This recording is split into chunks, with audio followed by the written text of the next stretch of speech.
Me Grimlock, not podcaster. Me Grimlock King. Hey, this is David K., and you're listening to the Geekcast Radio Network. I don't want to grow up. I'm Toys R Us kid. They got a million toys at Toys R Us that I can play with. I don't want to grow up. I'm a Toys R Us kid. They got the best for so much less. You'll really flip your lid. From bikes to trains to video games. It's the biggest toy store there is. Gee whiz. I don't want to grow up, 'cause baby, if I did, I couldn't be a Toys R Us kid. Once a Toys R Us kid. always a Toys R Us kid. You are now listening to Geekcast Radio and Toycast as we continue the Top 100 Toys Countdown. Today we will be revealing entries number 25 to 1. So this is the Top 25 Toys of Darkness. I am one of your hosts, TFG and Mike, and joining me, as always, is the Rubber Ducky Lovin' Steve Megatron. Yo. Also joining us this time around is, once again, the man who is all about those impossible missions. It's DJ Valentine from Simplistic Reviews. I am no spy. I'm just poor.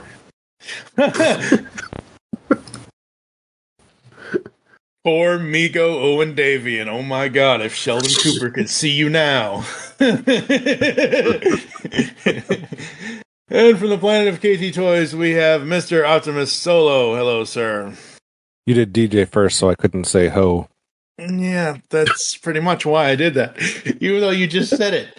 Oh. Yeah. Oh. Damn Thundercat. And yes, folks, it is Christmas. This episode will be releasing Christmas Day 2023. Merry Christmas, happy holidays, happy whatever the hell you celebrate. Take it away, sir, and let us know all about Part 5 of the Top 100 Toys Countdown. Part 5, like you said, it's 25 to 1. It's the cream of the crop. It's the top of the list. Nothing else can make it. There's only 25 spots left. And if we're going back into our references and where we're sitting going into here, so we've had 76 toys revealed. And the leader right now is board games with 16 entries. Action figures, one behind it with 15. And then the only ones even remotely close to it would be electronics with 7 and DJ's favorite, Toys with Wheels with 8. So Toys with Wheels. That's where we're sitting right now. So we'll have to see. It's a close race. Board games is one ahead of action figures. So we'll see what this top 25 holds. And then from the decades standpoint, we have the leader currently. It's actually a tie with the 1900s and before, sitting at 15 entrants, and the 1980s sitting at 15 entrants, with a close runner-up with the 1960s sitting at 14. So it's kind of a three-way race, all within one toy of each other, heading into this final grouping. And then right now in the toy companies, Milton Bradley is leading the way with 1, 2, 3, 4, 5, 6, 7, 8 toys. No other company has more than that at the moment. We've had basically a shutout for Mattel. We've had 0 Mattel toys. And wow. 2 Hasbro toys so far. Mm-hmm. We have had... really quickly, I just need to interject this here first. I'm not trying to correct you. I'm not trying to screw anything up. But when I was doing the editing for, I think it's Part 4, wherever Light Bright fell, I forget where Light Bright fell. I think it's in the bottom part of the top 50. It was 41. It is. Okay. Well, when I was getting the commercial for that, at the end of the commercial, it said it was a Milton Bradley toy, but you said it was from Hasbro. Yep, it all depends on which one you count and where you count Okay. it and who owned it at what point in time. Okay, because I was looking into that and doing all kinds of research after the fact, and I actually just cut out the part where it said a Milton Bradley toy in the ad, because I was like, oh crap, I don't want the audience to come after us for saying the wrong thing. A lot of them have been... Now you have to cut out the thing that you just said, that you have to cut this whole conversation out.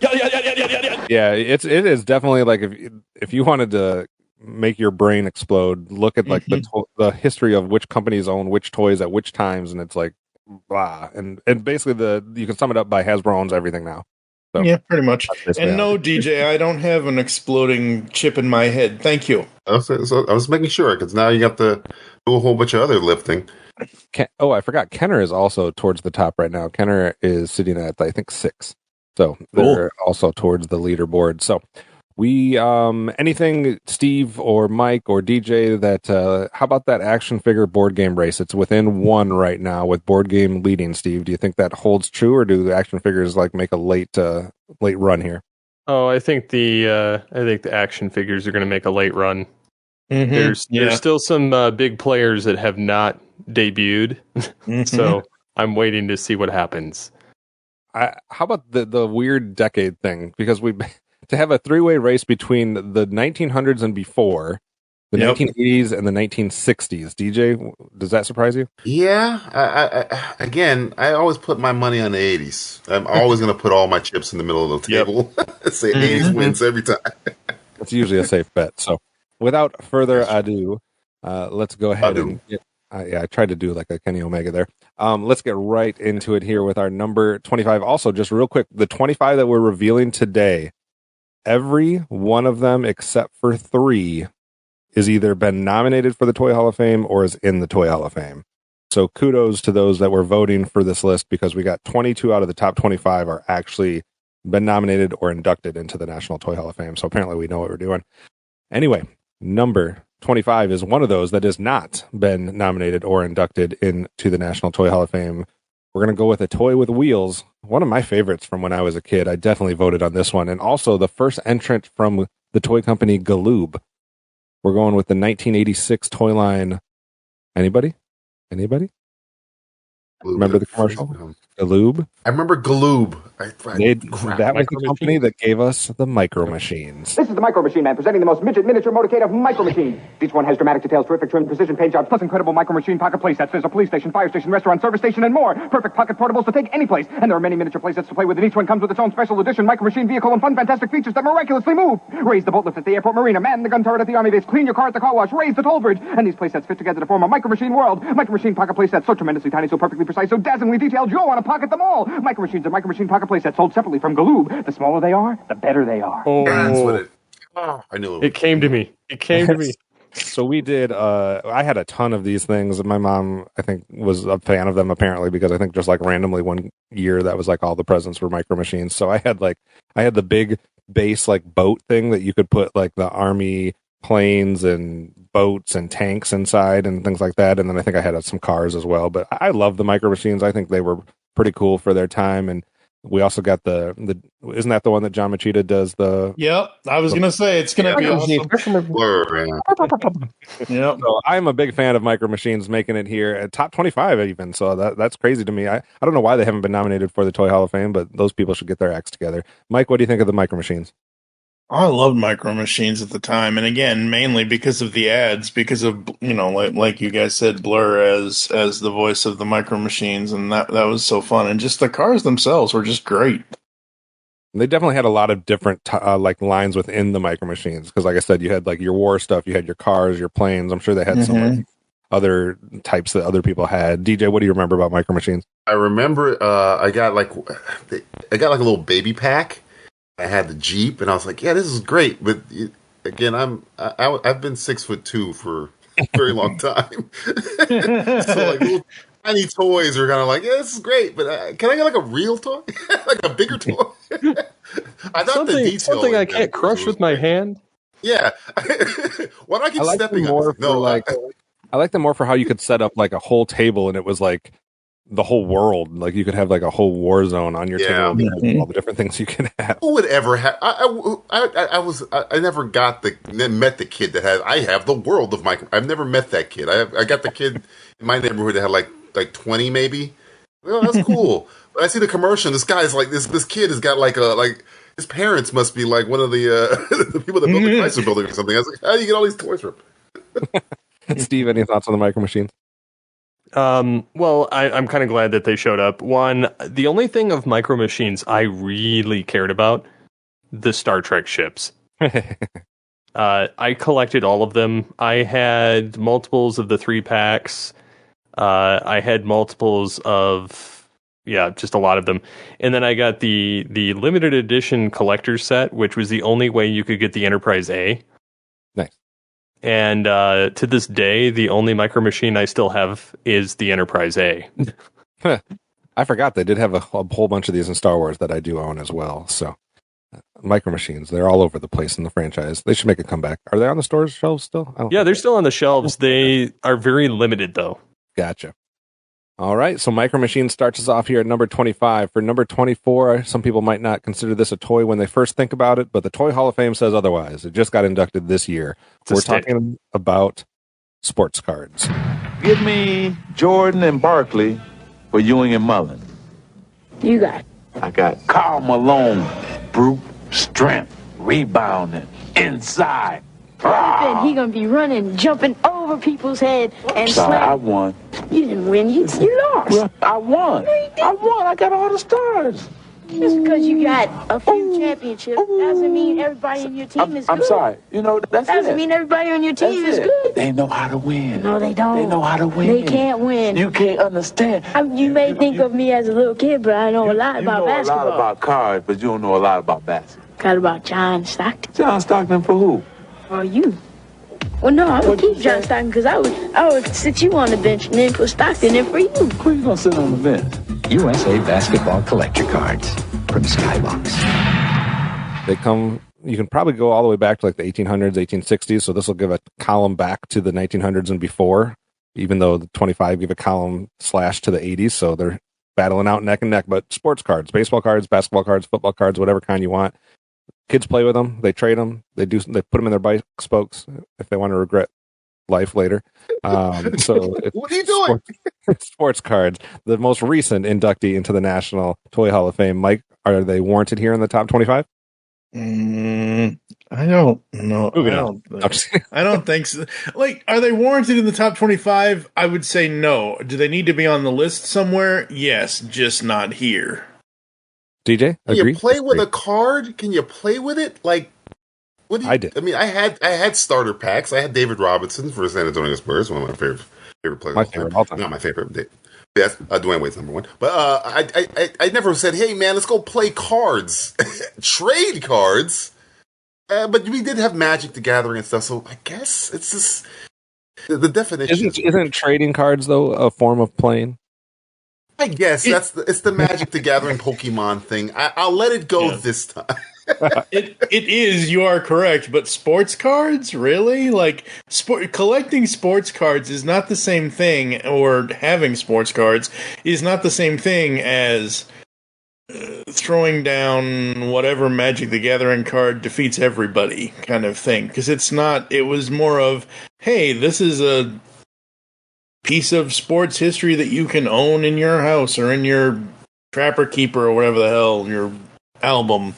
I can tell you I logged many, many hours with my sports cards growing up. And it's, to me, like, nowadays, it's like collecting cards is almost the same as collecting toy, like action figures or any other type of toy. Like, it's like you go hunting for them and you try to find the rare ones or the chase figures or the special cards. And so it's got a lot of similarities. I know I spent a ton of time logging them, trading them, filing them. Some of them did have more interactive like games that went with them as well. It wasn't all just like the really like expensive ones that you're trying to collect. So they had a variety there. So Steve, what do you think? I'm kind of torn on this because like they're not really a toy per se. Like you don't play. It's not like playing Magic the Gathering or Pokemon because yes, I mean they are kind of collectible, but they're also a card game. Whereas this is more of just a collectible eye candy thing that you kind of put in a folder and look at every once in a while. Or like you said, if you regret life, putting them in your bike spokes. But I don't have a problem with it being here because it's kind of one of those staples that's been around forever. And it's still there, even though people don't really fully collect them. I mean, my kid got into them like probably 2-3 years ago, and then kind of fell out of it pretty quickly because, again, it was just something he could look at, not necessarily interact with. Right. So I don't have a problem with them being here, but I don't necessarily think that they are a quote unquote toy. Yeah, I totally get it. The Toy Hall of Fame says it is, so we'll go with that. So. Yeah. Number 23, we're going to start. I'm interested to see your guys' reaction to this one. This one was a toy that got introduced to us in 1974, and originally I think came from Hungary, the country. It was a toy inductee in 2000, National Toy Hall of Fame inductee in 2014. We're talking about the classic, good old Rubik's Cube. So the Rubik's Cube here at number 23. I kind of put that in the same realm as I would like some of the ones that we've seen earlier.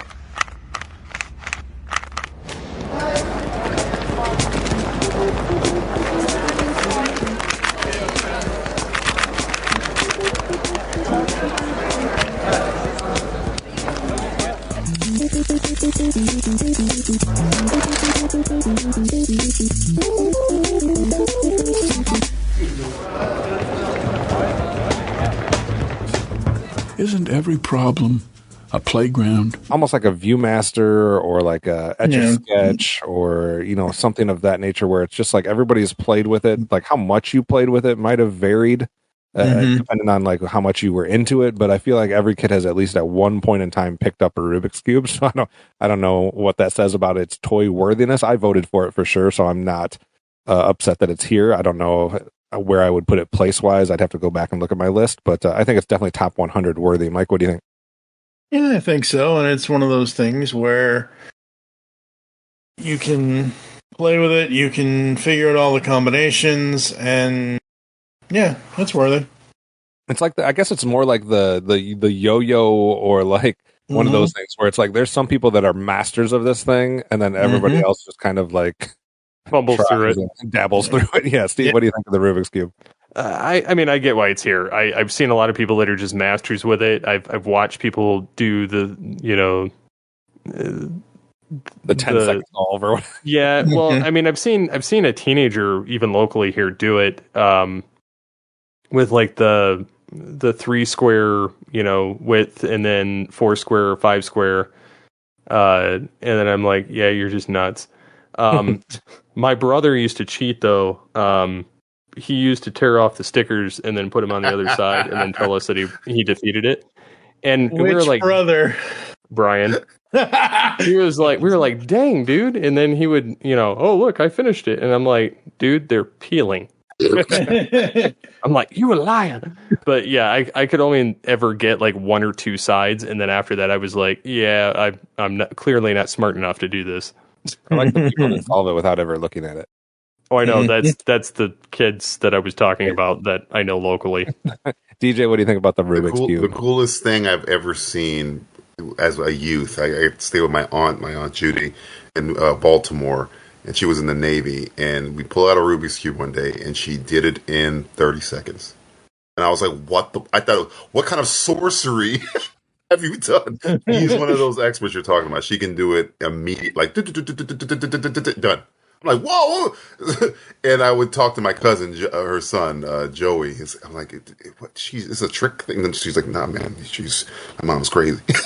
my mom's some kind of magical person. But yeah, savant apparently. Yeah. And she's like, it was like effortless. It was like, yeah, here you go.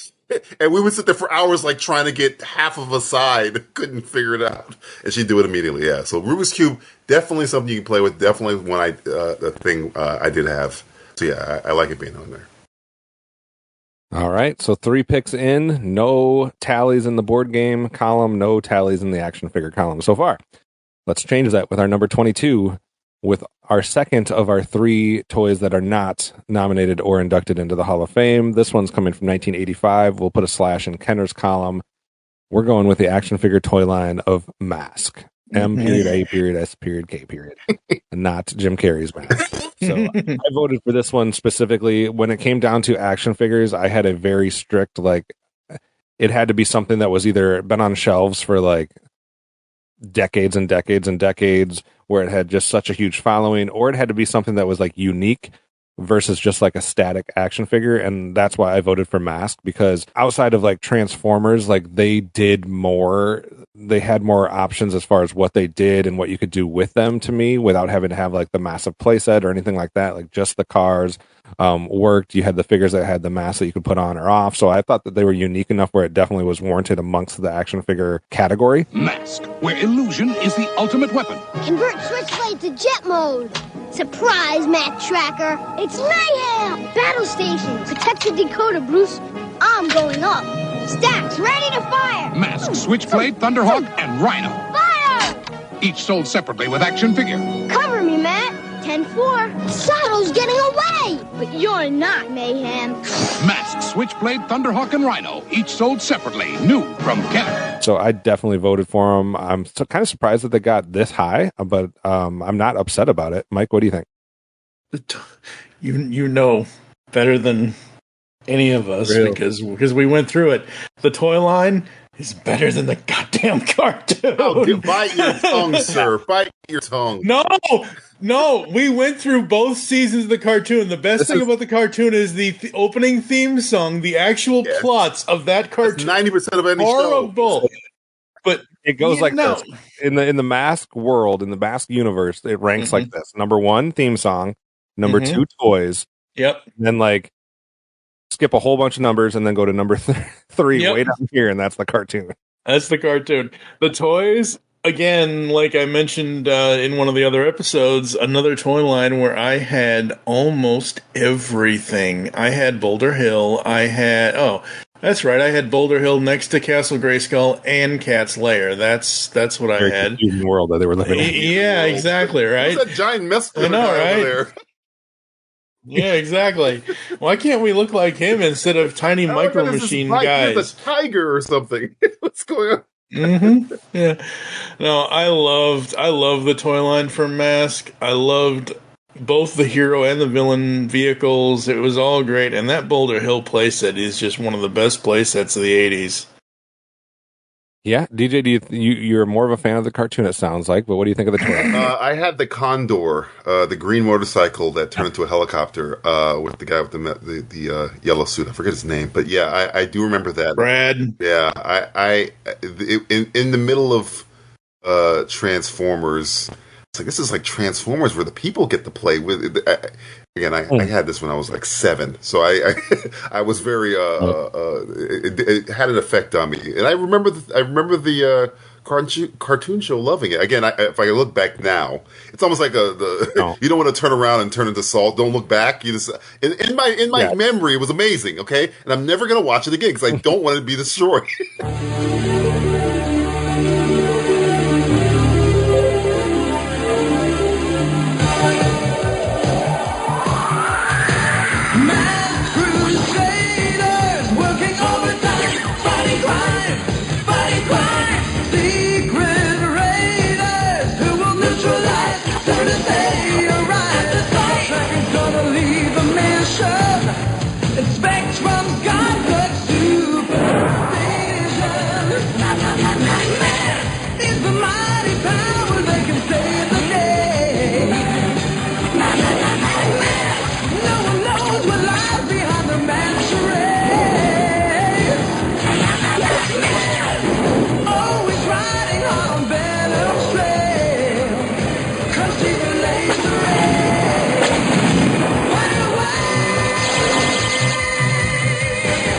Right. I think that's like a project I need to do. Like, which 80s cartoons should you never watch Never again? watch The Just Mask let again. them live. It was great.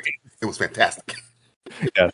I currently do have Matt Tracker and Miles Mayhem in my Heroes and Villains action figure collection, but I never had them as a kid. I do remember one of my friends, and we would go, like, both of our sisters were in, like, Girl Scouts or Brownies or something like that. And for some reason, we had to go where they went, and it would just be, like, them doing all their thing, like, in the main part of the big, wherever we were at. And then, like, me and this kid were, like, on the floor in the back playing with his Mask vehicles. And I was like, oh, why don't I have any of these? But I never did. Anyway, Steve, what do you think about the Mask? I'm indifferent to it because I never really cared about the show or the toys. He's too young. Youngster. I was more of a Transformers fan and Ninja Turtles and Batman back then. There's room for all of them, man. They can all just live together in harmony. Especially if you're in Mike's room, there's like a whole toy universe going in there. What did Mask stand for again? There's a photo of Mobile Armored Strike Command. Back and forth, Mask. Command with a K. It's so great. Yeah, Command with a K. Yeah. It's like Mortal Kombat. All right, so Action Figures makes the first volley in this set of 25. Let's see what we have at number 21. We're going back to the world of Nerf. We had Nerf balls earlier, and now we're going to go with Nerf guns. Ooh. So Nerf guns, any type of gun, blaster, whatever you want to call it. Nerf's N-Strike Arsenal has a specialized blaster for any mission. You can improve your blasting speed with the Maverick Rapid Fire Blaster, while the Night Fighter's Light Beam Targeting System allows for pinpoint accuracy. And you can nail targets from long distance with Nerf's newest blaster, the Long Shot. 2 blasters in one, quick-fire clips, and detachable scope. Everything you need to blast your skills to the next level. N-Strike. Blasters sold separately. Batteries not included. Nerf. It was a Toy Hall of Fame finalist. It's not been inducted, though. This came around in 1989 from Hasbro. Mike, what do you think of Nerf guns in general? There's a lot of different variations, a lot of different kinds. There's like machine gun Nerf guns. There's just like all kinds of various ones. What do you think of it making the countdown? You'll shoot your eye out. No, that's a different type. That's a completely different. Yeah, I know. But that's why Nerf guns got invented. Yeah, exactly. I'm surprised that it even showed up. What? Why? I don't even think. I'm just surprised. I'm not bad. Like, oh my god, it shouldn't be here. I'm just surprised that it. But like at 21, like I would expect it to maybe be 29, 30, something like that. I think in the category of guns, it's like Megatron and Nerf guns. Pretty much. Such a or Super Soaker. That's right. DJ, in the world of Nerf, is the Nerf gun the best toy? I wanted a Nerf gun so bad, and I never got one. And then I grew up, all right? And then I got to work at the YMCA of South Broward as a counselor. And they gave us like an unlimited budget for toys. And guess what? We had a whole bunch of Nerf guns. We had a Nerf Gatling gun. We had a Nerf shotgun. We had the Nerf pistols. So every time the kids were good for the week, we go into the gym. And we'd put like a little fort embankments, and we'd have it would be like laser tag, but it would Nerf guns are so great. It's so fun. It does promote firearms, but I don't care. It was so much fun. The kids had a blast. They didn't want to leave. Their parents would come and pick them up, and the kids would tell the parents, come back in an hour, because we were having so much freaking... Nerf guns are awesome, all right? To this day, if somebody gives me a Nerf gun, I'm like, I'm going to stop what I'm doing, and then I'm going to do John Wick around my office with the Nerf guns. What are we talking about? There has been at least one type of Nerf gun on toy shelves for, 40, 30 years, whatever. What was that? There was a video. They did a video where they tried to do like an act. I think it was the guys from Collider Crew, or the guys who do the special effects, and they did like a stunt thing, like a John Wick with Nerf, and they shot it like a John Wick movie where they used Nerf guns, and it was freaking awesome. It was fantastic. I guess it's like the one thing that Nerf guns has over Megatron is it did not get banned from the toy because they looked fake to exist. Steve, what do you think of Nerf guns making an appearance here? I never owned one as a kid, sadly, but whenever a friend had one, you bet I picked it up. And there have been occasions we've gone places and they'll be there and my kids will be present, and I'd be lying if I said I didn't snipe my own kids. But and they're a terrible shot. Years of Battlefield. Anyways, yeah. So, but they also have merchandising of themed Nerf guns now. They have Star Trek phaser rifle. I like it. Nerf gun. Oh, that's fantastic. I'm a fan. And it looks awesome. We can make a whole different arena in that gym now. We're going to take down the board. We're taking down the ball. The line must be drawn here. This far, no further. Now we need Starfleet uniforms too. Oh yes. So Nerf guns takes the 21st spot. We'll move on to number 20 here, and we'll go from 1989 to, I don't know, maybe like 500 BC. What? Pinning down a year for this one's going to be pretty tricky, but they say about 500 BC. But it was more popularized in around the 1929 era from a company called Duncan. Yo-yo ball. It's so much fun and easy to do, because wherever it goes, it comes back to you. And you never have to wonder, you can do it all. Hey, man, it's a yo-yo ball. Yo-yo ball that always comes back to my big time toy. We're going with the 1999 Toy Hall of Fame inductee, the yo-yo, at number 20. So we just talked about Rubik's Cube, and I made a yo-yo reference. I forgot that it was coming up, but yo-yo, like something that can be played somewhat simply, and then it can be going like 17 levels advanced, like master class, when you're doing all the walking the dog and all the other kind of craziness. So I was into yo-yo for a short amount of time, and I could do a decent amount of tricks. I never got like master level, but I definitely had like, I don't know, 6 or 7 tricks I could do. But I think yo-yos are fun. There's a big difference between a good yo-yo and a bad yo-yo, though. Like, yes, there is. So, and there was like, I think it was like the mid 90s maybe, or sometime in there, where like there was a certain brand that like really got popular again. It might have been still Duncan, but it like became a fad when we were growing up at some point, like middle school, high school era, where like, the ones that they were producing were like super high quality, and you could do a whole lot of tricks with them. And I thought that was fun. So what do you think, Mike? Well, yeah, you're right.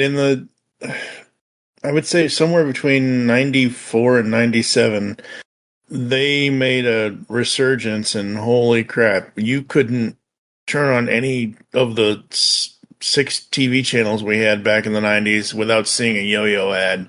They were everywhere, and they talked about the Yo-Yo Grand Championships and everything else. Yeah, I could never do major tricks. Like, I could walk the dog, that's fine, that's easy enough, but I like it. I think it's good. I think it's warranted being here, and yeah, yo-yos, yay. I think there was like a time too where like every time you went to a mall somewhere, there was somebody like putting out a yo-yo display. Oh yeah. What do you think of the classic yo-yo from 500 BC to 2023? What do you think?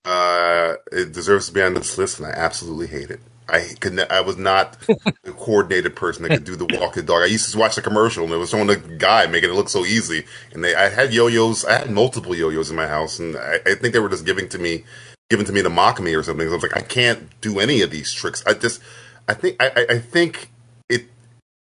my coordination was not. By the time I got coordinated, I had already grown past the yo-yo, so I didn't care anymore. But when I got it, I was like, "Oh, this is cool!" And I see the commercial, and then I tried to do anything, and the thing would just go down and stop. It wouldn't go back up. It would do anything. So I was like, this toy was I think what fueled that resurgence was whatever company was, and it might have been Duncan, but whatever company was putting out the yo-yos in that 90s resurgence. Right.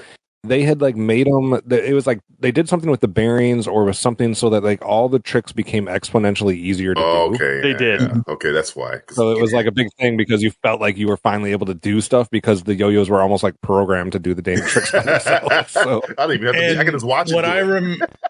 Stay away from it. Yeah, what I remember right now, as you guys are talking about this, is I remember where it got popularized in the 90s. Oh yeah. Teenage Mutant Ninja Turtles 2, The Secret of the Ooze at the beginning. Yeah. Mikey walks the dog, he does around the world, all that stuff. So 1991. Yep. Oh, you dudes want to play too?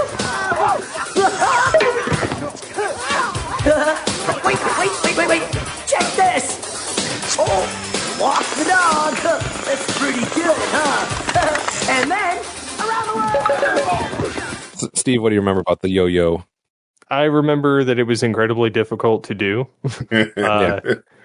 And like you said, there were 2 different versions. There was like the classic, like cheap version that you could just pick up for like a couple bucks, and it did nothing except for spiral out of control and end up on the ground every single time. And then you had the ones like what you were talking about with the bearings in them, and they had a nice, like a spring mechanism in them where you would roll it down and it would actually come back up. Right. Or if you like flicked your wrist just at the right time, it would just spin. Oh yeah, and you can do the walk the dog and still pull it back. Right. But if you tried to do pretty much anything else, you had to really be coordinated. It's like that and juggling are like the 2 things that. Yeah, I can juggle. Like our version. I can juggle. I could not yo-yo at all. I can't juggle. I can just throw stuff at people. Oh, okay. That's right. I can't nunchuck. I can tell you that. Good Lord. Fellow chucker, eh? I had to do that with my dad was a police officer, and he confiscated somebody's nunchucks when the Turtles movies were popular. Like some teenage kid that had them, and they were in our garage. And I went out to like use it. They're like legit, like wood with metal, like nunchucks. Were you? And I was like, oh. And it took me about 2 seconds to almost knock myself out. You were playing with a murder weapon, by the way, so I'm glad you're.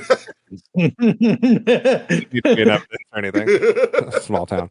Anyway, moving on. Number 19 here.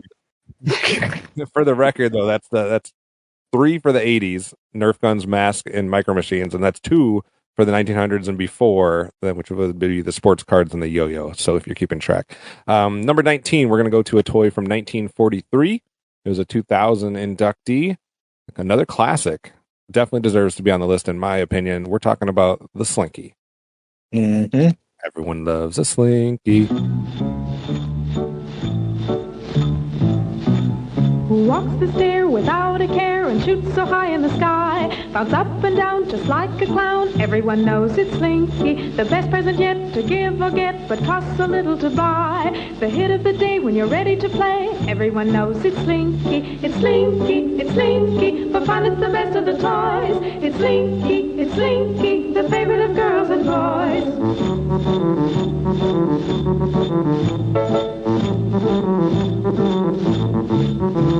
It's Slinky, for fun it's the best of the toys. It's Slinky, the favorite of girls and boys. Everyone wants a Slinky, you ought to get a Slinky.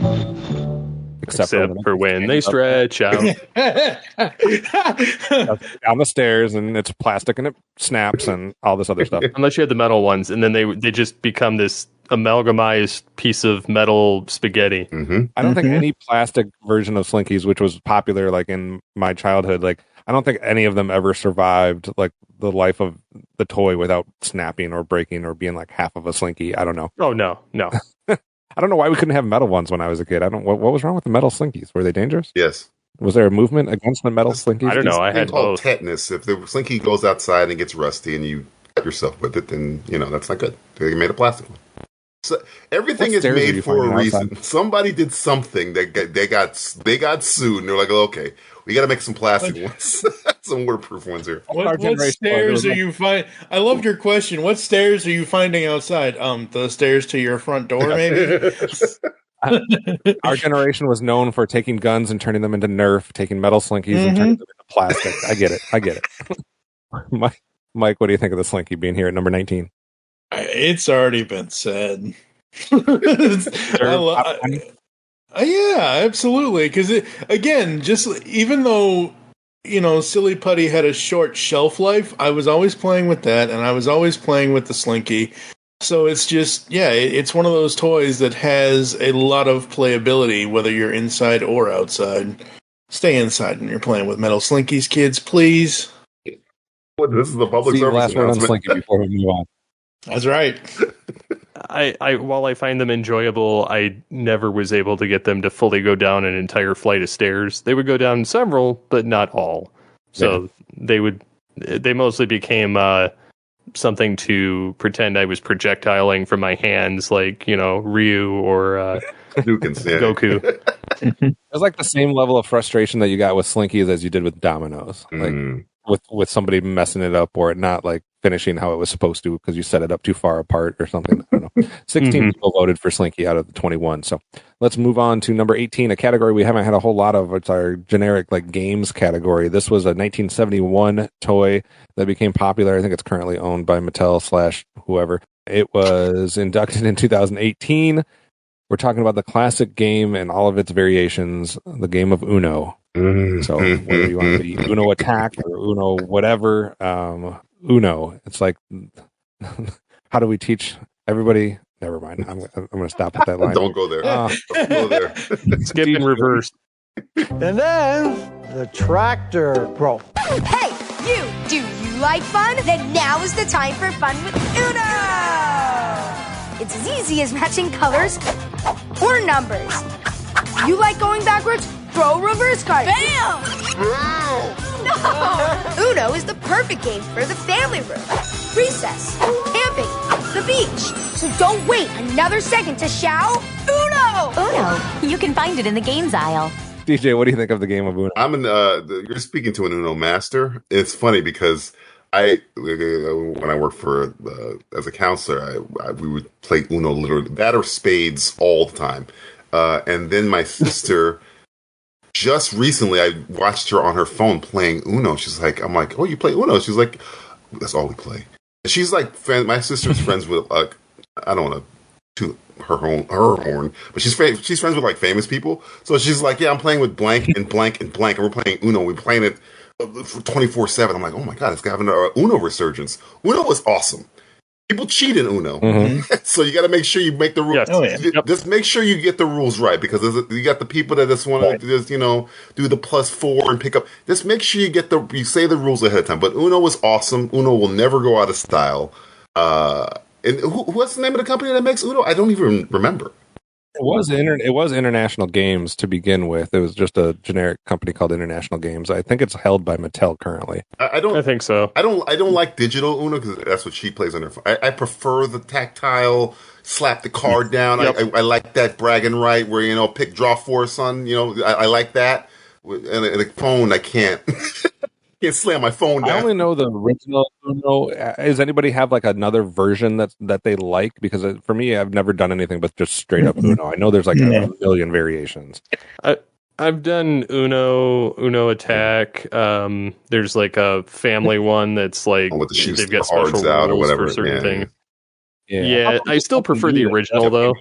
I think there was like a new one within the last year or two that just like made another resurgence, but I can't remember the name of it. I prefer Skip Bo. There you go. Skip Bo.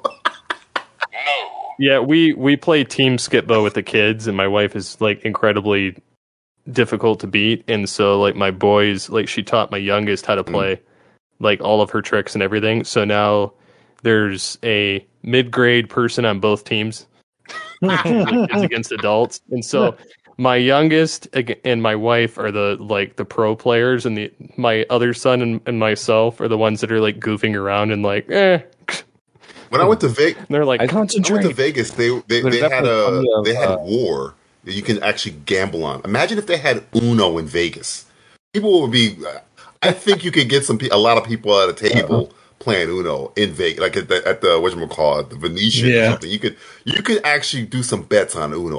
Because I've seen it in real life. That's regular people. Right. Uno's also become a game that has ventured into the world of memes, like with everybody with their whatever draw 4s or reverse card. Yes, I've seen that in Premier League. Right.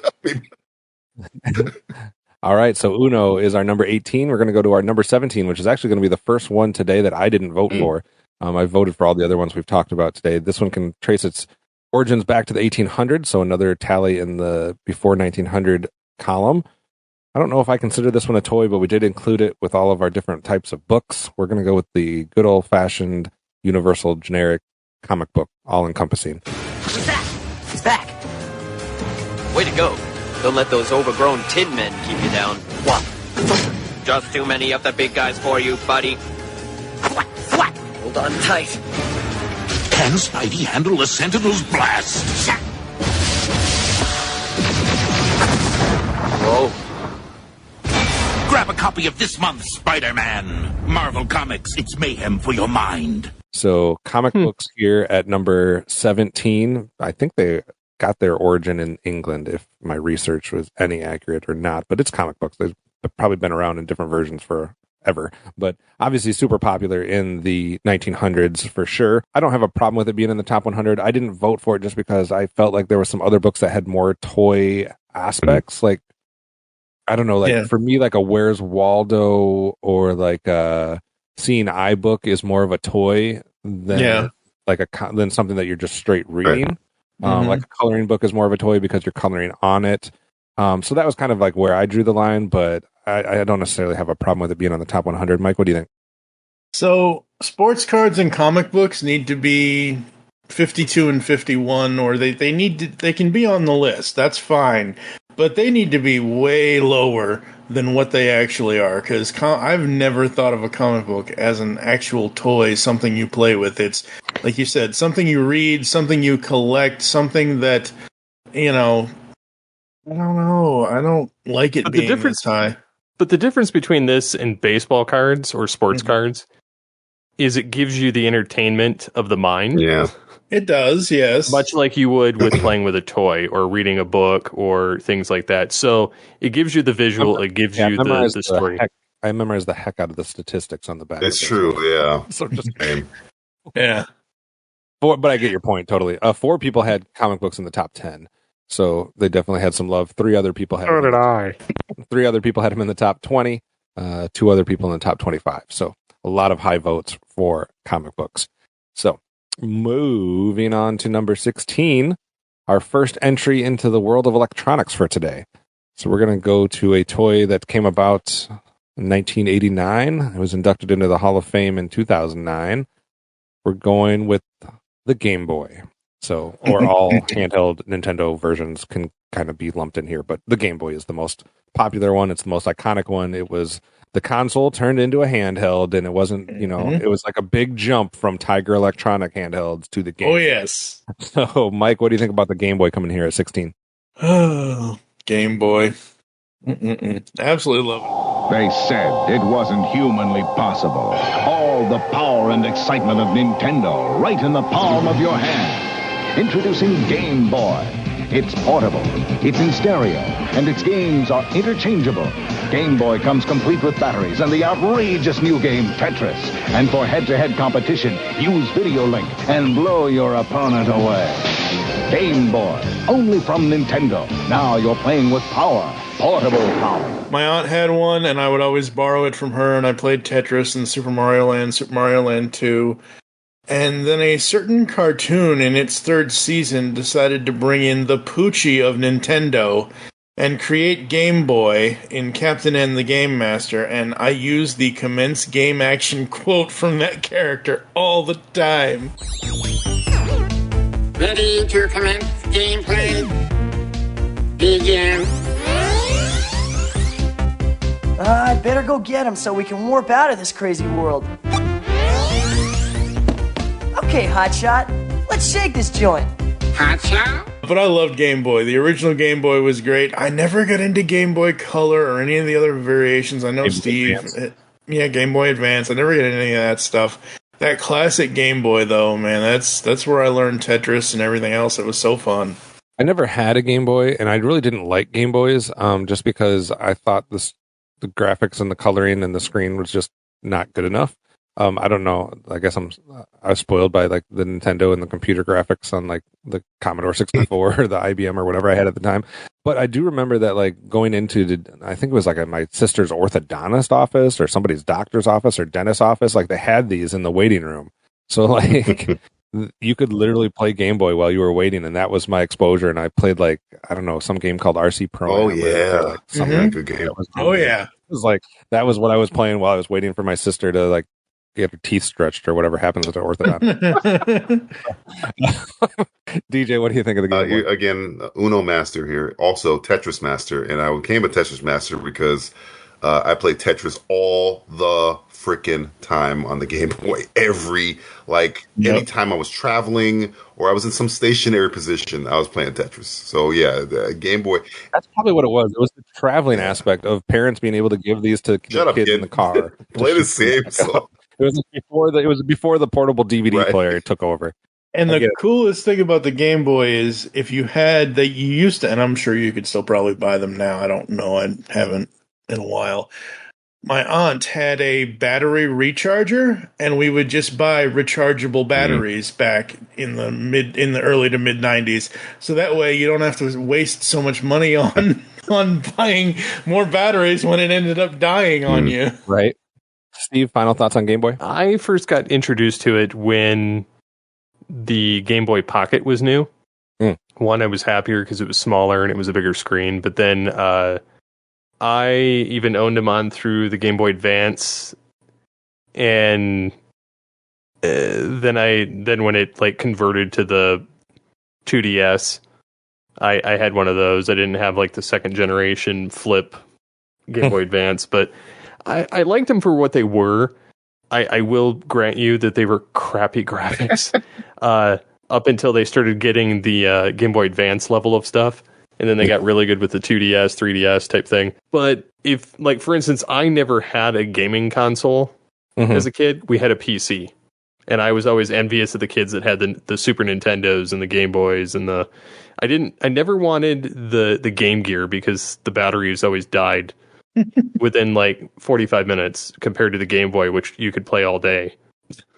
I think Game Boy 2 has a lot of ties to like the like emergence of the Pokemon popularity in video games. Well, yeah, and then you had the transfer cables and things like that. So I mean, it had a lot of add-ons, a lot of compatibility stuff. It was just overall, it was a really cool innovation, and I think that's still kind of Nintendo's still kind of leading that charge with the mobile handheld gaming market. Yeah, absolutely. All right, so that is number 16. That means we're up to our top 15. We're going to take a quick ad break here to promote some of the participants in this, and then we'll be back to give you our top 15. Hi, I'm Dan, and I'm the host of the Rock Nerd Radio Show, which airs live on HudsonRiverRadio.com every Wednesday evening at 8:30 p.m. Eastern Standard Time. It also gets backed up as a podcast, which you can find on your preferred podcasting platform. Every week on my show, I talk about all kinds of pop culture. I talk about music, I talk about movies, TV, comics, collectibles, and so much more. I also feature a guest on my show periodically, which you might enjoy. I have a couple of special segments on my show, one called the Cover Song of the Week and My Favorite Thing in the World This Week. If you think this sounds cool, check it out sometime. I hope you do.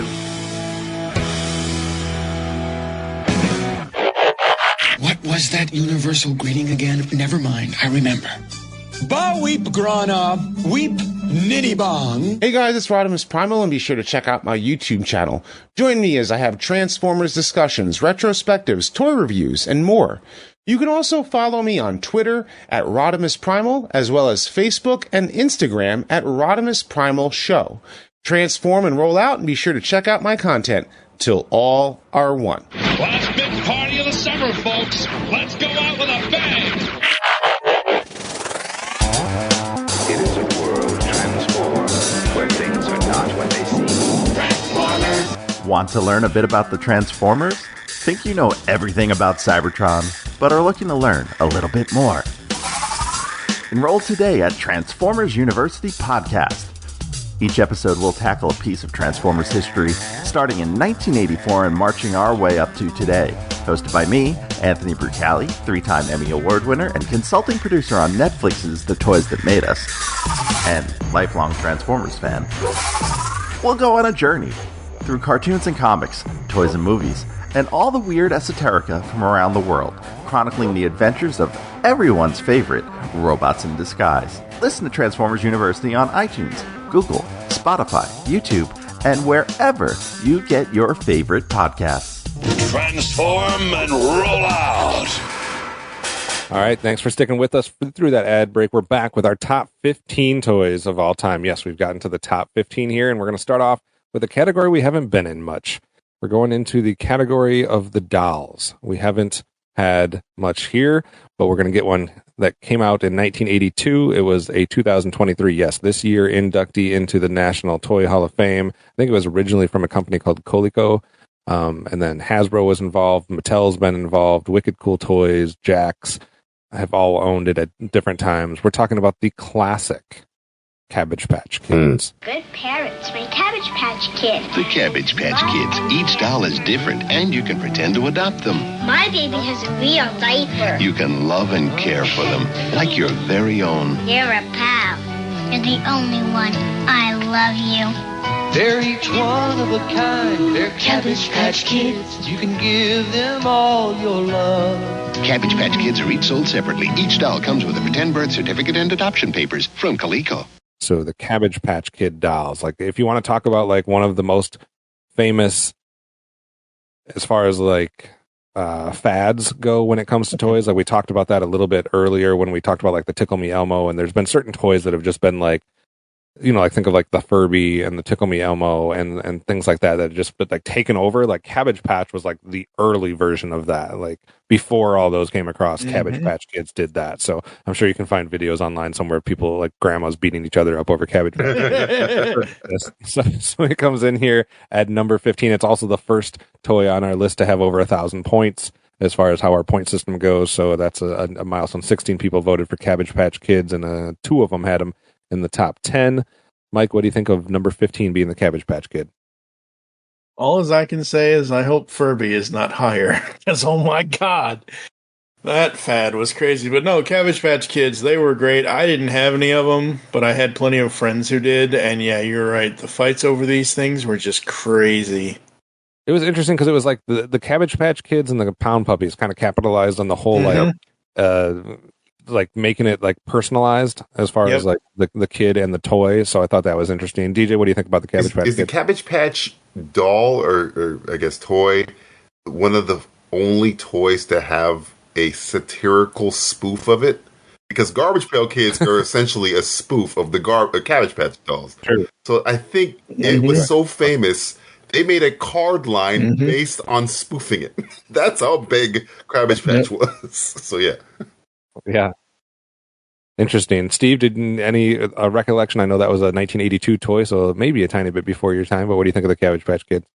I'm familiar with it. I know that a lot of people did collect it, so I mean, I can see its merit being here because I remember it through the 90s even. So I mean, on that alone, I'd probably give it, top 100 status. I don't know if I'd put it this high, but okay. It's one that's been like not on the shelves the whole time, but since 1982, it's had had its moments where it comes back for a little while, or it's featured for a little short amount of time. I think you can buy one right now at Target or Walmart, probably. I think it's on the shelves. So yeah, another thing that has nothing to do with Cabbage Patch Kids, but I keep forgetting to mention it because DJ keeps mentioning the word like Uno Master, and like we could have like our whole list of toys that you can master, and it seems like a lot of them have appeared so far. Like you could have your Yo-Yo Master, your Rubik's Cube Master, your Slinky Master. So it's interesting how many of these toys on this list could you consider yourself a master of. There might be one coming up later. All right, so let's go to number 14 here. Let's put another column back in the 19th century date line. It doesn't get much more classic and iconic, I guess, than this. We're going to consider this a toy with wheels. It's the ultimate toy with wheels, I think. The bicycle. It's the light white hubby with the European look, the grind. With 12-speed Shimano shifting for an extra hill climb and low and a flat-out high. 12 speeds of grind. Handlebars fully padded, spongy soft, and a double comfort racing saddle. It's the light white hubby with the European look, the grind. From Huffy, building the bikes America likes. 19th century invention, maybe. 2000 inductee into the Toy Hall of Fame. It says it kind of came about somewhere in Europe, maybe. We'll give them credit for inventing the bicycle, but wheels have been around for a while. DJ, what do you think about the bicycle, and is it top 15 winner? Yeah, I mean, there's movies based on bicycles. Nicole Kidman was in a movie called Rad, which was all about a bunch of bike guys riding around, or kids riding around and stopping crimes and stuff like that in Australia. Bikes were the cars for children. Literally back in the day, kids, in olden times, your parents wouldn't want you in the house. They would let you go to this place called Outside, and they would give you a bike, and you could take your bike and go anywhere. As long as you got back at a certain time, you could go anywhere you wanted to on a bike, anywhere. And we're getting a little resurgence with the little electrical scooter. Back in the day, kids used to pedal and go everywhere. The mall, the store, all types of things. We didn't have Uber, and we had bikes. And you didn't have to lock it up anymore. You just leave it there. I'm touching it. It's like a Well, horse. sometimes you did. Not in my area. It was fun because you would be on your bike, and our town had like a whistle that went off at like 6 o'clock every day, and you knew when that like whistle went off that like it was time to pedal your butt back home for dinner. But yeah, like who has it's like the rite of passage, learning to ride your bike, and the parent teaching the kid, and then watching them and skin their knee and cry and be bloody all over. It's just like It's funny you mentioned that part of it, because literally as we're recording this, unfortunately Andre Braugher just passed away, and I just finished watching Frequency, and in that movie Dennis Quaid helps the actor that plays his son as the kid ride a bike, and I literally just saw that the other day. Like a bike is a rite of passage and freedom for like the 8-9-year-old, just like the driver's license is for the 16-year-old. It's like just it opens up a whole new world where you can have friends that aren't on your When block. you got your training wheels off, it was like like graduating. It's like I'm gonna fly. If only. E.T. Steve, what do you think about the bicycle being here at number 14? Oh no, I totally am fine with it being here. We just bought our kid another one for Christmas this year. So yeah, our kids love flying down the street in those things. The only thing that sucks is if you're in an area that has goat heads that pops the tires. Did you just say goat heads? Yes. That's what they're called. I don't know what that is. It's a plant that they're like think of the episode of Beast Wars where Dinobot gets the plant stuck to the back of his neck. No, there's little tiny plants like that. And they will rupture your tire and stick to your finger. Oh. Ow! Fuck me in the goat ass! So they're extremely painful. I have fixed so many bike tires out here in Colorado. I'm never moving to Colorado. Nope. I remember, just as a kind of a similar story, I remember like tree roots were like a big thing, like jumping wheelies or things off of tree roots. And I convinced my friend, he had a big tree root in his yard. And I was like, oh, we should jump over that. And so I let him go first, and he popped his wheelie over that tree root and went high enough where the whole bike then came down across his chest on top of him. Oh, no. The line of the handlebars across his chest was like imprinted. And I was like, oh my God, he just died. Put this in my I was like, time for me to go home. Which was 2 doors down, by the way. Gotta go.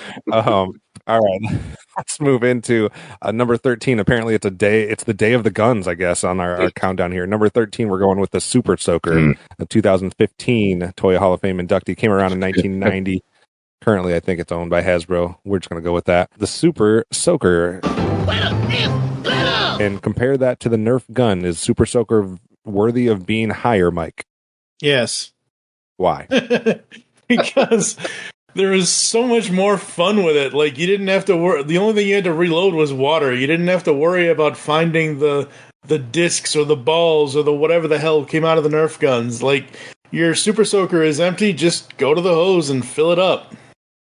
There was definitely like a advantage though to whoever had the most expensive Super Soaker, which was never me, by the way.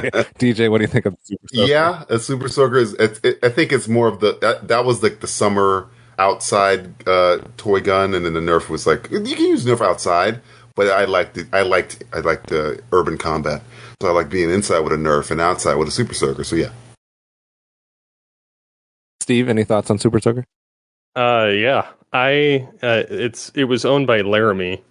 Yep. Okay. Yeah. Back in the day, I had the Super Soaker 50. Ooh.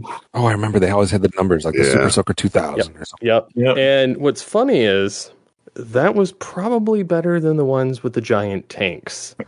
Not only did it have the holster that held like I don't know, it had to be like 25 ounces or something, or a liter or something. I'm not really sure, but anyways, it had the pump action on it. The funny part about the Super Soaker, that particular model, you could hook up to the hose. And you could convert that high pressure energy and not have to pump the Super Soaker. And it would come out in a nice firm stream from the from the cannon. We had a Super Soaker fight with the kids over the fence, and it was like a wood fence, and they had like their higher, more expensive Super Soakers with like one of them had a backpack and one had the dual tank. And then I was like, screw this. I plugged it into the garden hose and That's awesome. and stood in my treehouse with the hose hanging from the Super Soaker, and just like I had like direct line of sight, and I sniped him.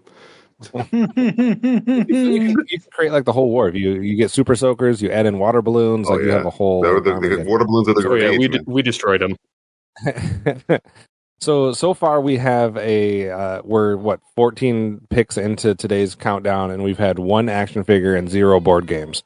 So that means that they are tied currently with 16 apiece.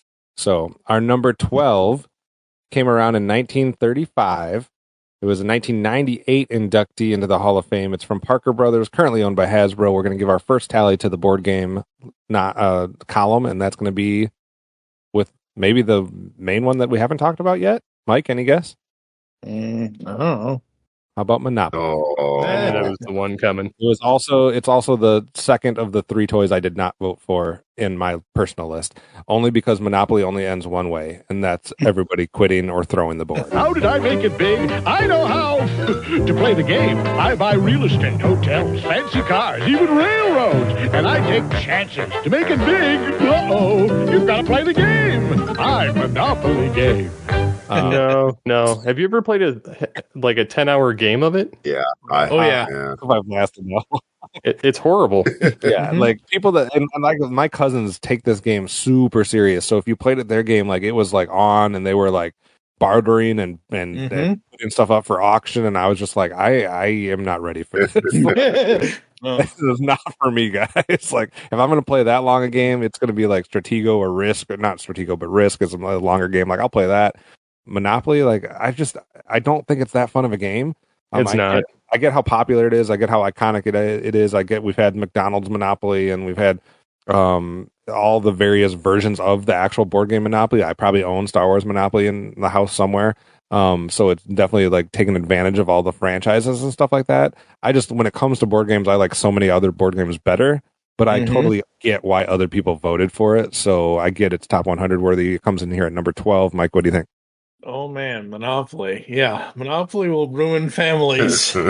It definitely will. And you're right. There's all kinds of themed Monopolies, because I still have to get Steve the Beast Wars version of Monopoly that came out a couple of years ago. They do have a Transformers Generation 1 and a Beast Wars version.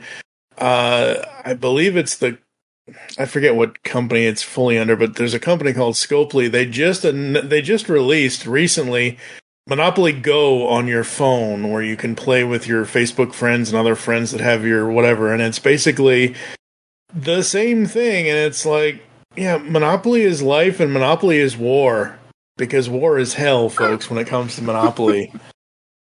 DJ, what do you think about Monopoly? I'm in Florida, as you guys know, and when Wilma hit, we had no electricity for like 2 weeks, and Monopoly, that and describing the plot of Lord of the Rings to a friend of ours who was stuck in the house with us, who had never seen it. We played Monopoly and did that, and we played Monopoly like you guys were saying, legit. We were playing with real money. We were doing it for legit. It's one of those games where when I was young, I would see my parents playing. I didn't understand it, and then when I got older, I played.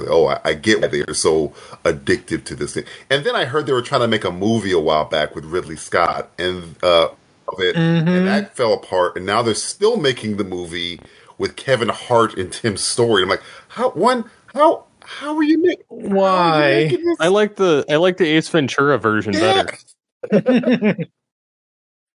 Do not pass go. Do not collect $200. That's all the movie you need. Eight people had this. That's it. 8 people had this one in the top 25. So a lot of love for Monopoly. Steve, do you think it deserves to be so far up to this point the highest board game? No.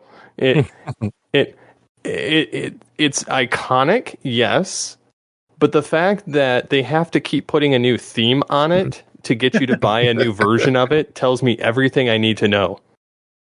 Because it can't stand on its own without having a franchise tied to it at this point. Like, it literally is not worth picking up. I'd almost just rather play the electronic versions, honestly, and that's rare for me to say that. And honestly, seriously, like, I'm not trying to convince any of you guys to join Monopoly Go at all, but Monopoly Go is essentially the digital version of the game. They have events and everything else, but it's not themed, it's not whatever, it's just classic Monopoly.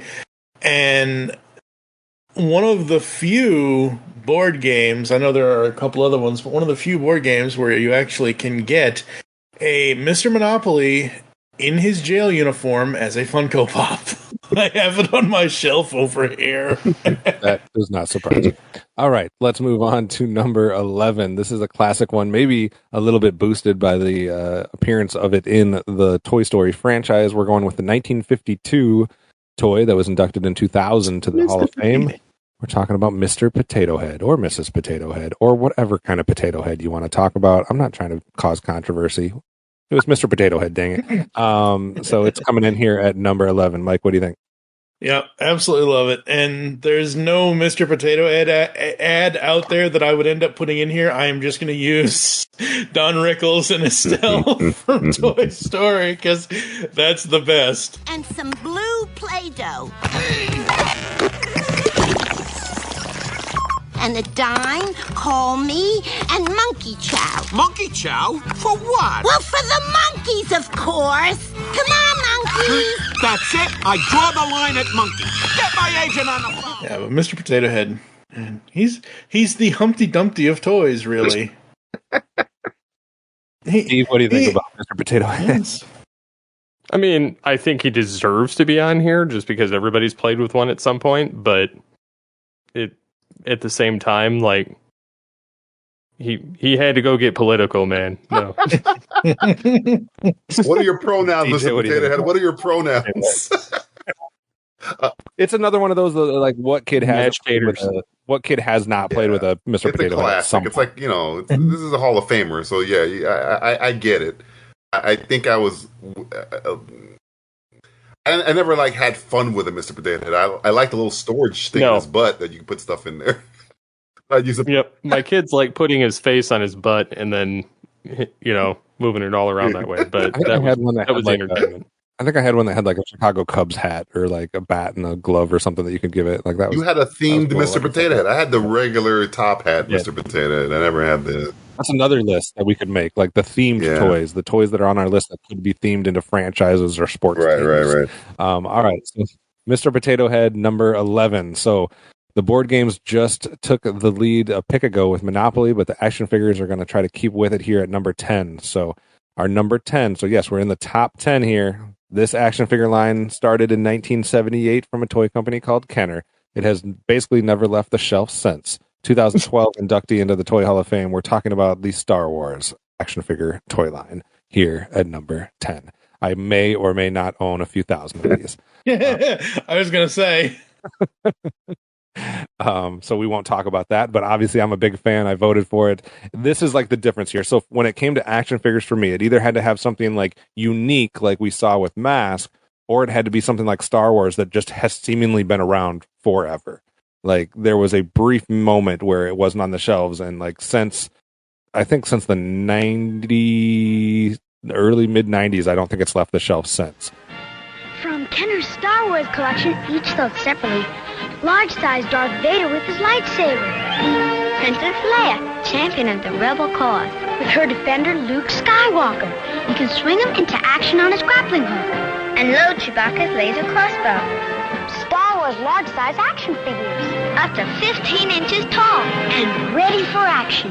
Large-size Darth Vader, Chewbacca, Luke Skywalker, Princess Leia, each sold separately from Kenner. So I'm a big fan of Star Wars. I'm surprised it got enough votes to get in the top 10, but I'm definitely happy that it's here in the top 25. Mike, what do you think?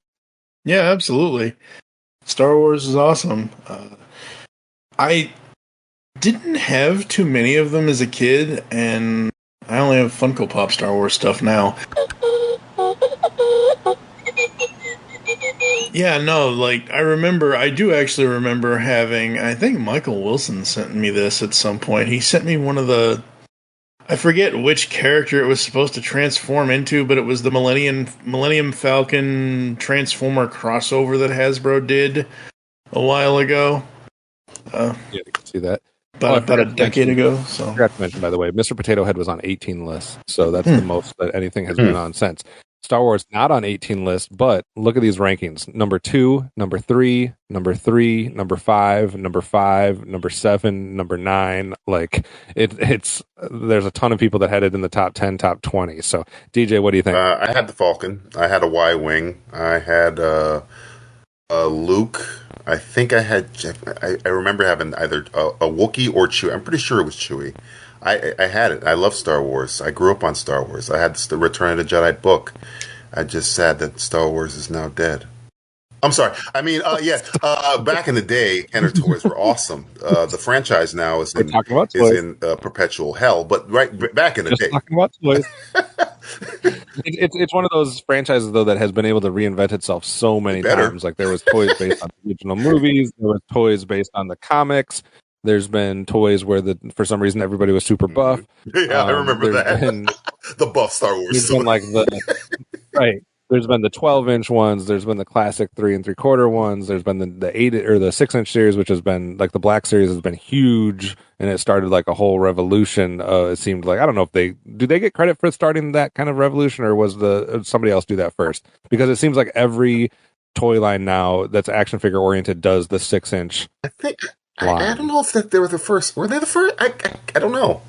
I don't know. I don't know what started that craze, but it went from like in our day, like it was like in our older siblings or cousins or family members' days, it was the 12-inch dolls, like the big 12-inch and the big Star Wars stuff like that. And then like our generation, it was like all the 3 3/4. Right. Like that's like, I mean, I'm not saying every toy line had that. There were some that were other sizes, but that was like the classic. That was what Star Wars was. That was what, G.I. Joe was, etc. And then somewhere in the 2000s, like that 6-inch thing became like the fad. Because now you have the G.I. Joe Classified, you have the Marvel and DC stuff, you have the Star Wars Black series or whatever they call it. So like it's like crazy. I don't know who started it. I got to do some research. Mike, what do you think? Yeah, no, absolutely. It's definitely something that has caught on because again, like I mentioned earlier when we were talking about Mask, like that was my biggest problem with the Mask as a toy line was the toys were like the size of my thumb. Yeah. Like they weren't. Like, I will say though, like looking back now, it's cool to see all the variations that we actually had because in my mind it was like, oh, all the action figures are one size, but there's like some like the Brave Star figures are humongous. The Mask figures are tiny, and it's crazy with all the different like size variations that I didn't realize actually existed. Steve, what do you think about Star Wars coming in here at number 10 before we move on? I used to have a ton of them. Sold it all off during my second layoff, but I used to have a ton of them. Lot of figures across different lines. A lot of ships. A lot of play centers. A lot of things that I wished that Transformers had done over the years. Like the stuff that people are 3D printing now. Same thing with like Power Rangers or Star Trek Star Trek did a little bit of it, but like. The stuff people are coming up with now compared to that, I mean, nothing kind of covers as much as what Star Wars has managed to do over the years. Yeah. All right, we're in our top 10 territory. Let's go to our number 9. This one was on 19 lists. That's the new record, 19 lists, including 6 people that had it in the top 10. This toy originated in 1956. Kenner is kind of the one that made it popular. Hasbro owns it now. It was 1998. Inductee into the Hall of Fame. We're talking about the classic kids toy Play-Doh. Anything goes. Ice cream fun in a cone or a cup. Play-Doh ice cream play shop scoops the fun up. Put Play-Doh in, squeeze out soft swirl Play-Doh cones. Swirl it, scoop it, sandwiches too. Food is fun with Play-Doh and you. And for more Play-Doh fun, hop in the chair, grow wild hair. Snip it here, style it there. Fuzzy Pumper Barber and Beauty Shop. Anything goes with Play-Doh. Play-Doh play sets and case of colors sold separately. Fun to play with, not to eat. Play-Doh. I know, Mike, you said you like Silly Putty better, but a lot more people voted for Play-Doh. So what are your thoughts? Yeah, that's fine. They can have their damn Play-Doh and eat it too. I will tell you, my daughter has never seen Silly Putty yet, but she loves her Play-Doh. And there's like this troll thing that you can like put the Play-Doh in and then you like turn the wheel and its hair comes out in all different colors and she thinks that's amazing. So I get kind of bored with Play-Doh myself, but I'm sure there's other ways to like spice it up, but I just haven't been wanting to explore that. So DJ, what do you think about Play-Doh being here at number 9? I love Play-Doh. It made me feel like an artist because I was doing it. And unlike that, at least correct me if I'm wrong, unlike Silly Putty, like you just mentioned, it had like play sets with the hair and you can do things. They had things that you can do stuff with Play-Doh. Silly Putty was make food out of them. Silly Putty was very one note, right? In comparison, it can copy the comic book and the newspaper on it, and you can make the Play-Doh. You can do whatever the hell you want. It was awesome. But yeah, I like except for combined colors. Yeah. You can't let those colors touch each other because then you're screwed. Go cross the streams. I tried to make a sandwich my sandwich I was like, oh, I'm going to make you like a hamburger. So I made like took some Play-Doh and made like the buns and then put some and like showed it to her. And then I was trying to like take them back apart to like put them in their colored. It's over. Like, what have I done? What have I done? There's no turning It's back. over, man. You Play-Doh wrecker. And then I got in trouble from my wife. Steve, what do you think about Play-Doh? No, I definitely think it deserves to be on here. Like most everybody has used it at some point and then used it with their kids or other kids, and so I mean it's just it's one of those iconic things that have a lot you can do with it. But like you said, once attached to something, it never separates. All right, moving on. Like I said a while back, probably in the first episode, we had 3 people's number 1 picks not make the countdown. We knew that. We talked about that ahead of time. Since then, we've only seen 2 number 1s appear, which was Silly Putty at number 44 was somebody's number 1, and Battleship at number 33. Since then, we have not had any others until this pick. So at number 8, we're going to have somebody's number 1 come out, somebody's number 2, somebody's number 3, somebody's number 5, 7, 7, 8, 9. Good Lord. 1, 2, 3, 4, 5, 6. 10 people had this in the top 10. And we may get some flack for not having it higher. Just like Play-Doh, it was introduced in the 50s, 1959 though, instead of 1956. And just like Play-Doh, it was inducted into the Hall of Fame in 1998.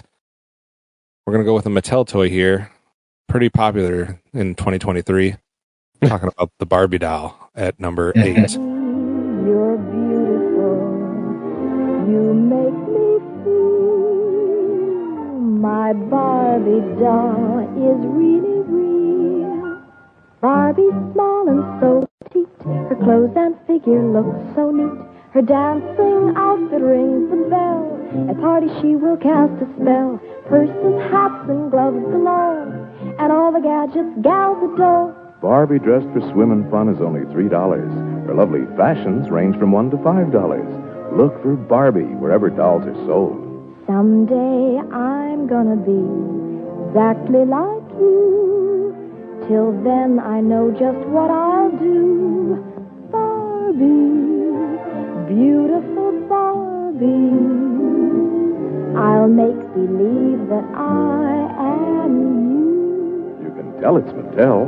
It's swell. So this may be a factor of just having more boys than girls contributing list, or males than females contributing lists into our countdown. But Barbie here at number 8. Are we going to get a lot of flack for this not being like top 5, Mike? Only if Oppenheimer is number 7. I want the Sad Einstein doll.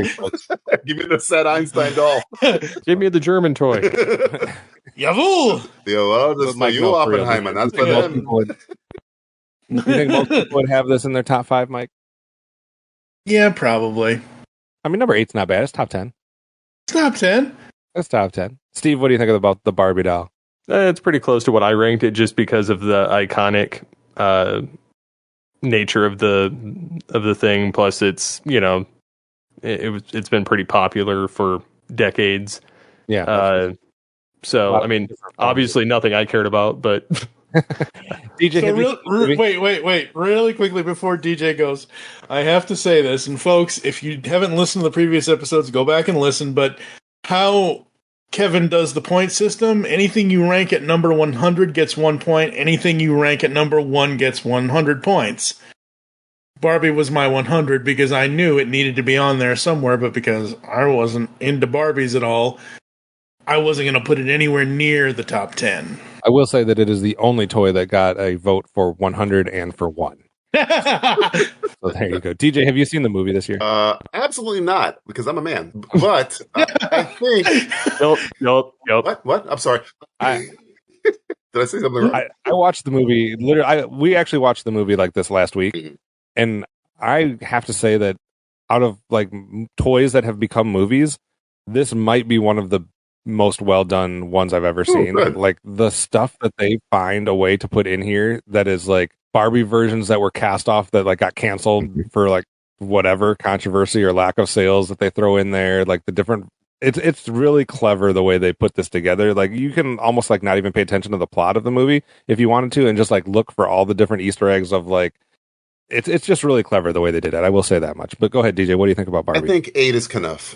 But I'm not a Barbie. My sister had Barbies. She collected them. She didn't play with them. But I know people who did play with them. Yeah. She had them in the boxes. I would see them all. It was like the American Doll. Yeah. And I was like, okay. But yeah, the Barbie, It's one of those. It's like the Mr. Potato Head to me. It's like I know why it's here. I get it. It's iconic. It's the highest grossing movie in America. It's going to have a sequel, probably based on Ken. Margot Robbie is one of the hottest women in the world, so her playing Barbie made me kind of want to watch the movie. Then I realized this is not for me. This is not for me. But I understand it. I get you, Barbie. Just you live your life over there. I live my life over here. So that was one person's number one. We have what 1, 2, 3, 4. We have 7 picks left. Yep.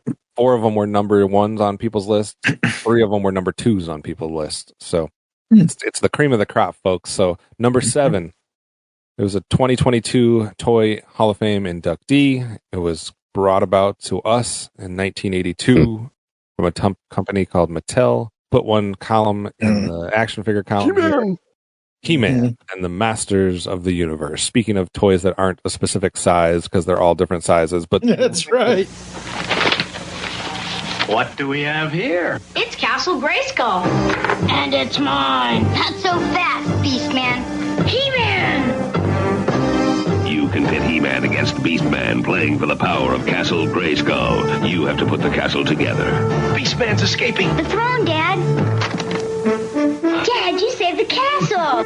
Castle Grayskull from the Masters of the Universe collection. He-Man and Beastman, each sold separately from Mattel. The thing that I give credit for He-Man, not only for kind of being, like we've talked about, Micah, ad nauseum, like one of the, it was like the introduction to a whole new world in the 80s. Everything kind of came after He-Man. But what He-Man toys did is they had a lot of gadgets and gizmos and like things that the toys could do, whether it was, you know, action type things where you could squeeze their legs or push a button and do things, or whether it was like Mosquito, who could actually, like, there was like red liquid inside him and things like that. Like they all had different, like, not all of them, but like they had different things. Like Triclops had the 3, you know, the different eye sets. Manny Faces had the different faces that you could cycle around with. So like there was lots of like little things that they tried to make it so it wasn't just like a stationary, static action figure. And for that, I gave it a lot of credit. So it was definitely on my vote. I'm surprised it got all the way up here to number 7, but I'm not complaining. Mike, what do you think of the Masters of the Universe toy line? I'm not surprised that it got hit this high, because it's one of the staples, and I've said it in every episode, folks. You're listening to the Geekcast Radio Network. Did you expect anything less from us?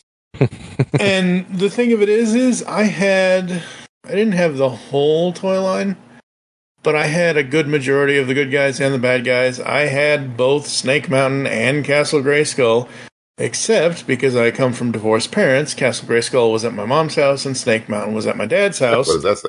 Until he decided, until he decided in 1986, when I was 6 years old, that I was too old to play with toys, and basically either, I don't know if he sold them or got rid of them, or how. I just went down from Massachusetts to Rhode Island one weekend with him, and all of a sudden my toys were gone. I've told this story on Toycast for years now, because it's one of the stories that just goes along with my toy collecting story.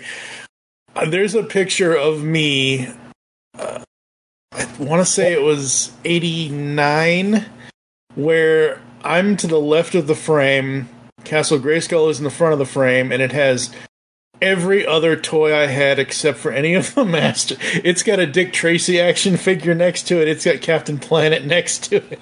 Got all this stuff just standing outside of Castle Grayskull. And the other thing I will say is my mom in 2012 at the time said, "Here, take this. I've been lugging this thing around for 30 years. She gave me my original Castle Grayskull. And sadly, the apartment complex about 3 months later had a huge infestation of bugs, and I had to get rid of the damn thing. Wah, wah, wah. Oh, well. That is terrible. I have a few hundred of these. Yes, you do. But I may or may not have. Not as many as I have Star Wars figures, but it's been growing exponentially with the classics line and all that's out there on the shelves these days. So, DJ, what do you think of the Masters of the Universe as a toy line? I was, as a toy, as a toy playing with it, it wasn't like high on my list. I was more of a Transformers kid, G.I. Joe kid.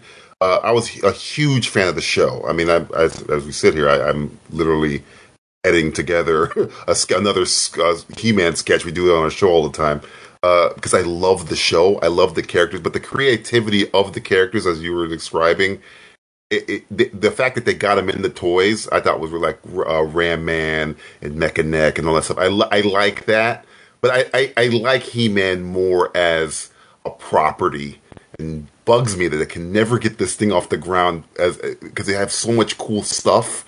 But as a toy, it was okay. I think I prefer Transformers. I think because I got the original kind of like legged sit him on the very rubbery He-Man toy. It wasn't really I like the Battle Cat toy and the Panther toy, not Panther, Skeletor's cat. But Panther, not Panthro. Panther is Thundercats. I apologize. But no, the show to me I love the show. Like to this day, I still love the show. It's just the toys. I think. As I guess as it moved on, I think when they redid some of them, they got better for me. But in terms of the creativity of the characters and the names, I'm a sucker for a pun. Most of the characters are puns named after stuff like that. I like it. So He-Man being on this list, it might be problematic because it's above Barbie. Somebody's going to cancel us because we have He-Man over Barbie. But still, I don't care. He-Man's cool. I like the slime pit too, and it had like some cool like vehicles and things like that. Steve, what do you think of He-Man?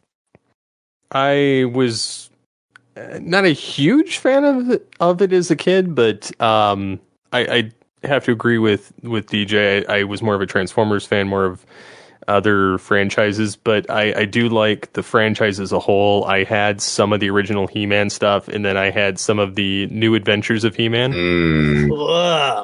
Whatever. That's I liked the figure quality better as far as that. As far as the show, I'd only ever seen the movie because I owned it, and I had the Power Sword. Ooh, and Skeletor's. I've not been able to find the classics version of the Skeletor from the live action movie yet, but I really want Frank to. Langella, they also have done some of the. Yeah, they have done some of the New Adventure figures too, which are amazing, even if the show was terrible. So I have Slushhead and the Skeletor. Yeah, I mean, the figures and the toys for it were great. I don't know much about the series. I had the movie where, he got the upgrade and met Flog and all those, that kind of stuff. My favorite thing to do was to take all of the New Adventures bad guys and have them get the crap beat out of them by my Transformers. So that's right. So like Megatron would use them as cannon fodder and, Beast Megatron, and then... nice. And then they'd get demolished by Primal. So, all right, let's move on to number 6, which was a finalist for the Toy Hall of Fame. But guys, it's not in it. Crime Against Humanity here. It came around in 1988 from a company called Playmates. The only toy on the list from the Playmates toy company. We're talking about the TMNT action figure line, the Teenage Mutant Ninja Turtles. Why is this not in the Hall of Fame? I don't know, but it's it's one of the ones I didn't vote for, so I apologize. But for me, I had the action figures. I love Teenage Mutant Ninja Turtles as a property. We got you now, Shredhead! The Turtles have Shredder pinned down and are rolling their pizza thrower into position. I'll blast you with the retro mutagen. But before he can act, the pizza thrower's adjustable aim and motorized firing action give Shredder and his henchmen their just desserts. You clogged my gun with anchovies! The Turtles and their portable pizza thrower triumph again! Why are we so happy? We just lost our lunch. Teenage Mutant Ninja Turtles from Playmates! For some reason, I just could not quite fit them onto my countdown because I had too many other action figure lines, I guess, but I totally get it. They did have some interesting ways to like take the Turtles and make them sports stars or make them monsters or make them whatever. So they definitely tried to like reinvent themselves a bunch. So I don't have any problem with them being on the list. They were one person's number 1. So I apologize to that person that they didn't make number 1, but they did make 1, 2, 3, 4, 5, 6, 7 people's top 10. Steve, what do you think about the Turtles? I mean, I ranked it like in the 40s, but I actually owned literally everything that came out for it at one point. I was one of those spoiled brat kids. My parents literally, I had the Technodrome, I had the sewer, I had the turtle van, I had the turtle blimp. I had literally every figure. I had like the Star Trek editions of the characters, or the ooze characters where they would mutate from, like the turtle to a full-blown, the Ninja Turtle, and then the larger version. So it's funny seeing all of these exact same toys hitting the stores now. and I've still not picked them all up again, and I have none of them left. But it's more so just like it can live in my nostalgia. It's fine. I don't feel the need to get them, but I definitely see them being on this list, and it's really the only thing that Playmates ever made that kind of got them off the ground. Mike, what do you think so far of the order we've had for just the action figures today? So far today we've had Mask, Star Wars, He-Man, and Turtles. Yeah, I would say that's probably right. All right. DJ, any thoughts? I would say that's probably right. Well, the thing about Turtles is, again, I remember in Massachusetts that we had a store up there called Benny's, and when the Turtles first hit in 88, we go in there and get the standard action figures for like $5 or $6. Like, they were not expensive back then. And like Steve said, I had the biggest problem I have with the Turtle Blimp is the blimp was an actual, like, thing. It wasn't plastic. It was like inflatable or something or other. Oh yeah, it was totally inflatable. Yeah, I always lost the damn blimp part. I always kept the bottom part of it. Love the turtle van. Love the sewer layer play set. Just absolutely, yeah. Turtles was definitely, because again, I've mentioned this before on other shows. The 80s had a timeline of various franchises, from He-Man to Transformers to Mask to this to that, and by 87, Turtles was king. And yeah, no, absolutely love the Turtles toys, and they've done so many interesting things since then. We finally have a coming out of their shells action figure set from the tour back in 1990. That's true. I think personally, I would put Mask and Star Wars ahead of Turtles. I don't know. He-Man would be kind of neck and neck with Turtles, but that's just me personally. DJ, what do you think of the Turtles being here? In terms of, for me personally, in terms of the Turtles as an IP, it ranked the Eastman and Laird comic book first. Then it was the cartoon show. Then it was the movies. The toys were usually last. I didn't have a lot of Turtles toys. I watched the show religiously. I know the song religiously. It's like I know more of the lyrics of the song than people in my family's names. So I know that. The toy itself was a little. It's like right there with He-Man. I think I'd probably put He-Man a little bit above it, just because of the variations. And I think it had. I'm not 100% sure, but I'm pretty sure He-Man had way more characters than the Turtles toy. Yeah. So yeah, I'd probably put He-Man above it just for that specific reason. But as an IP, I mean, the Turtles. Mike is right. It was. You could not walk around without seeing a turtle somewhere, some kind of turtle something. Yeah. Oh yeah, totally. Cereal. And whatever, like Kevin said and like Kevin said in the last episode, even though we could argue day and night of where these should be ranked, there is no in the top 25. There's no argument over whether they should be here or not. Like, we can decide whether it should be at number 7 or number 6 or number whatever. But the fact that they're here is awesome. And I think my favorite gimmick the Turtles ever did was the I remember Undercover Dawn the most, but it was basically they were dressing up as various things, and then the shell heads, where you could push it down into the body. That was the coolest thing back in the day. Absolutely. All right. So there are only 5 spots left. Mike, let's take a quick last second break for one more ad, and then we will reveal our top 5 toys of all time. Yo, Joe, and welcome to the Cracktastic Plastic Podcast, where a punk rock band of brothers get together to talk about one of our shared loves, toy collecting. Toy hunt by day, punk rock band by night. We'll take any excuse to get in the van. We all collect different toy lines like those real American heroes. G.I. Joe! To the toys that are more than meets the eye, Transformers. To He-Man and the Masters of the Universe. From vintage to modern and all topics in between, you can always expect some rowdy and passionate discussion because we love talking toys here on the Cracktastic Plastic Podcast. Hey toy fans, this is John, also known as Iacon Dispatch. You can find me on pretty much every social network at Iacon Dispatch, where I share cool Transformers and Star Wars stuff that I like.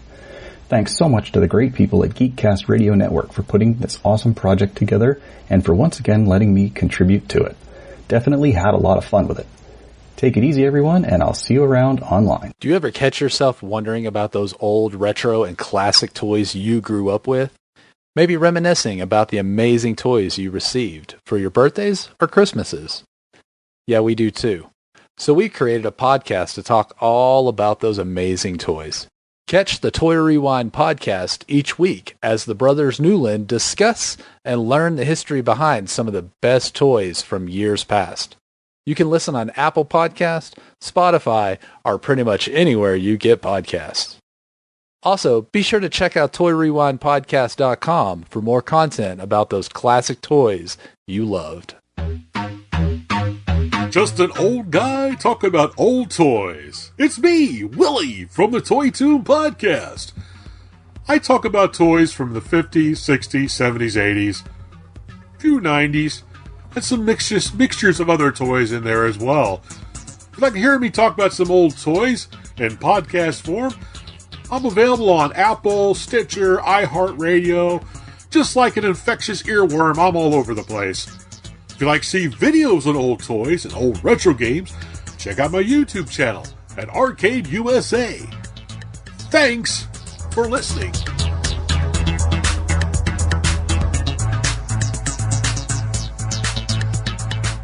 On the Simplistic Reviews podcast, we talk movies.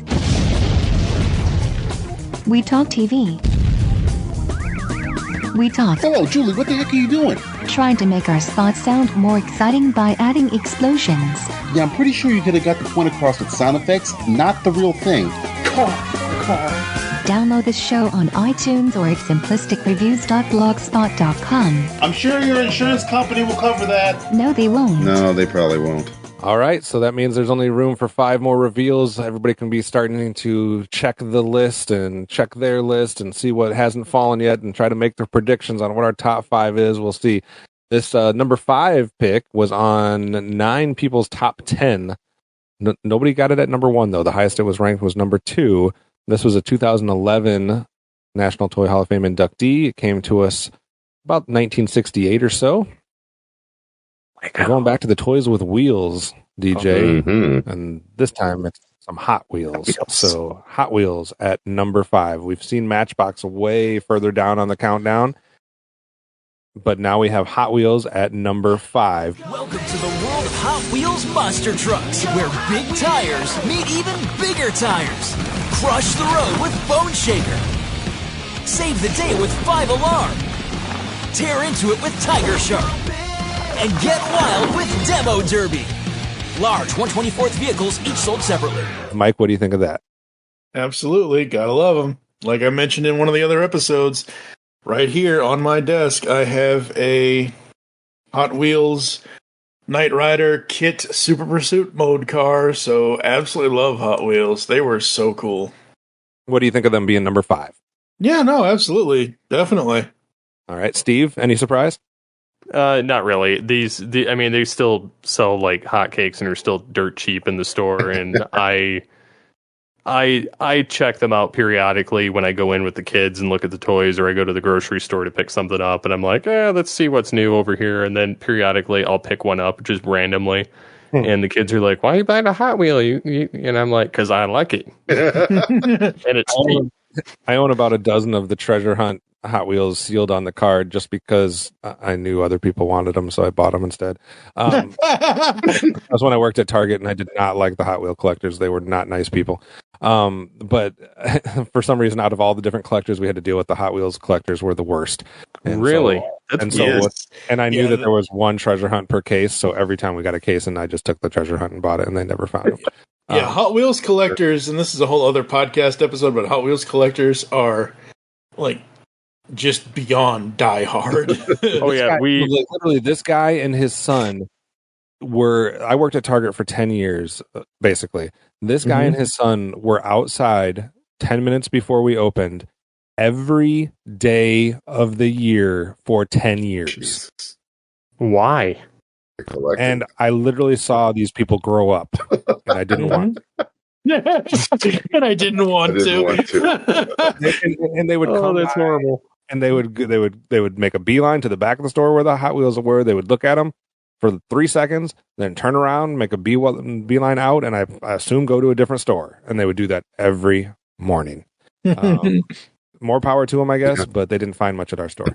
But I think the thing about Hot Wheels that I can't appreciate, though, is that, like Steve said, you could buy the individual cars for whatever, 69 cents at the time or 98 cents or whatever the heck they are now. It's like they're $1.25 now. Yeah, so like right around, you can get them for, you've always been able to get the cars for less than $1.50, right? So you can get them for cheap. You can get a bunch of them for cheap and give your kid a lot of cars to play with. But you could also make it more expensive if you wanted to get all the tracks and the play sets and the different things like that. So like it kind of served multiple purposes. So I totally get it. My daughter loves Matchbox or Hot Wheels cars. I don't know which ones she has specifically, but they're all kind of the same. But obviously Hot Wheels has been the one that has like reigned supreme. It's like, when it comes to like Transformers and GoBots, Hot Wheels, Matchbox, I get similar comparison, I guess. DJ, what do you think about Hot Wheels? No, yeah, they're like Matchbox with a publicist because they had the song and they were driving for real. I had the car wash, the one. Hot Wheels and Matchbox and Micro Machines. They're, to me, as I love them all, even though they're different. But I dig them. I dig them all three being on this list because when I was a kid, to me, they were just, hey, I got a car one. Even though Micro Machines are a little bit too tiny, but at least it was one where if I got a Hot Wheel, I was like, yes. If I got a Matchbox, I was like, yes. If I got a Micro Machine, I was like, oh, this is cool. So it wasn't like I was like, oh man, I got a Matchbox instead of a Hot Wheel, or vice versa. It was just always like, yeah, this is great. So yeah, Hot Wheels being on here is awesome.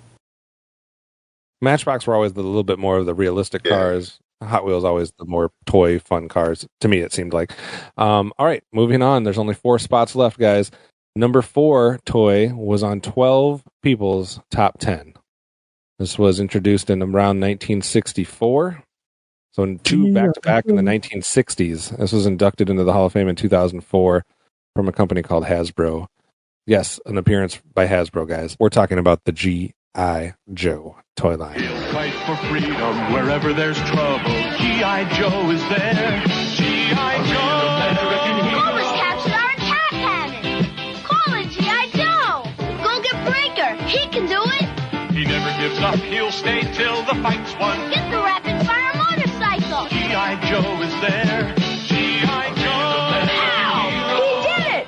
You've not seen the last of Cobra. G.I. Joe and Cobra the Enemy, each sold separately from Hasbro. So this includes, for the record, all G.I. Joe toy lines. It doesn't matter if it was the original classic 12-inch toys or the 3 3/4 action figures like we got with all the different vehicles and things of that nature. All things G.I. Joe comes in here at number 4. DJ, what do you think? G.I. Joe is one of those cornerstones of my entire existence. It's one of the cornerstones. The other one's probably going to be a little bit higher. But yeah, man, I was a fan. One thing I'll say about G.I. Joe, I was a fan of Cobra more than I was a fan of the Joes. I love Cobra. I love Cobra Commander. I hate Serpentor. I love Cobra Commander. I love Destro, Baroness. I had a whole bunch of Frag Vipers. I had a Hiss. G.I. Joe, the cartoon, the comic books, a Hammer, and the toys. Quintessential awesome toy brand, just awesome. From anywhere you go. Sometimes, like we were talking about Turtles. To me, I like the cartoons and the books. Like the toys were, G.I. Joe. The toys were cool. The cartoon was cool. The comic book was cool. Everything was cool about G.I. Joe for me.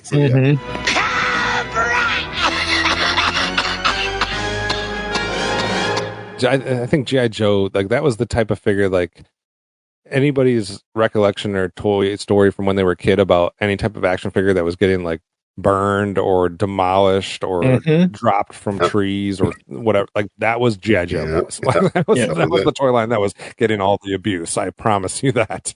And some of them didn't survive very well with their little the rubber band arms, springy arms.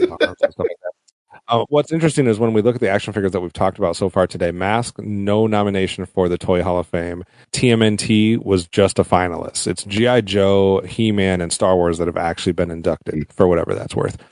Steve, what do you think about G.I. Joe? Lick my boot, Baroness. Yeah, I love G.I. Joe. It was one of the first comic books I got as a kid. subscribed to that series, got a lot of the toys, got a lot of the 12-inch figures, got some of the smaller ones, and then when they were hitting their 25th anniversary at Walmart, I was picking those things up like hotcakes. Like, I had several of the figures that I had as a kid, or the talking backpacks, or the other versions of the characters. I was able to pick up my favorite version of Cobra Commander, which is where he's wearing the battle armor. I know it's from the Deke series, which everybody's kind of like, that series sucks. Yeah, So cool. yeah. I still love the armor. Like, say what you will about the show. Like, the armor, I love the armor, and I wish that they'd come out with a updated, larger version for the classified stuff. Did you like the hood or the chrome faceplate? For Cobra Commander, I'm sorry. I liked the hood. I like the faceplate. I don't know why the faceplate. But it depended. It depended. Okay. Like, I didn't really have a preference either way. Just because I loved the voice and I loved like his sniveling behavior. I used you for the voice on our sketch, my friend. You are my banner is based on the sketch that you did the voice of Cobra Commander for on my Twitter home. Yeah. I was like, "Yo, I need Cobra Commander this immediately. Do me Cobra Commander." That's awesome. I love this character though, and I love the show. Like there's a lot to love about G.I. Joe, and sadly they've ever since what was it, Resolute? Yeah. Like Renegades was awesome. Resolute kind of fizzled out, and then they've not really been able to do much with it since. No, not in animation. No, not in animation. But I wish that they would. I really do. Like I could do something with it, man. It has so much potential, but I feel like Hasbro will just screw it up, especially with what they've been doing with like Transformers and I will say that every time I see the classified figures on the shelf, I have to have like an internal battle with myself. Don't do it to convince myself that I can't buy it. Like literally, it was like a couple days ago I was there and they had a couple of the Dreadnoughts in the classified series, and I was just like, those look amazing. They're so well done. Like if like I can just get the Dreadnoughts, right? I had to have like a whole battle with myself, but I didn't get them, and I'm going to regret that. I have 3 Funko Pop G.I. Joe figures: Cobra Commander, Baroness, and Sergeant Slaughter. And for those of you that have been playing, I would love to have a Sergeant Slaughter classified. That thing's awesome too. All right, so G.I. Joe for me, I did not have the figures as a kid. I don't remember having them because I was more of a Transformers person. I could have had them. I just don't remember them. But the thing about G.I. Joe with the properties and stuff, currently Skybound Entertainment under Image Comics, they are launching under their new Energon universe a whole new run of G.I. Joe stuff with the comics. So that's going to be really interesting. And they are carrying over from IDW into Skybound Larry Hama's run. So they're just taking the run from IDW, since IDW lost the license, and going from issue 300 to 301, and Larry can continue telling his story that he's been telling for the last 40-some-odd years or whatever it is. So yeah, G.I. Joe, it may not have an animated series right now. I don't know if it ever will again, but the toys are out there, the comics will be out there, and it's a good time to be a G.I. Joe fan. Are you excited that they're crossing over the Transformers movie with a new G.I. Joe movie? If you watched the last Transformers Oh, really? And that's when we all lose the excitement. All right.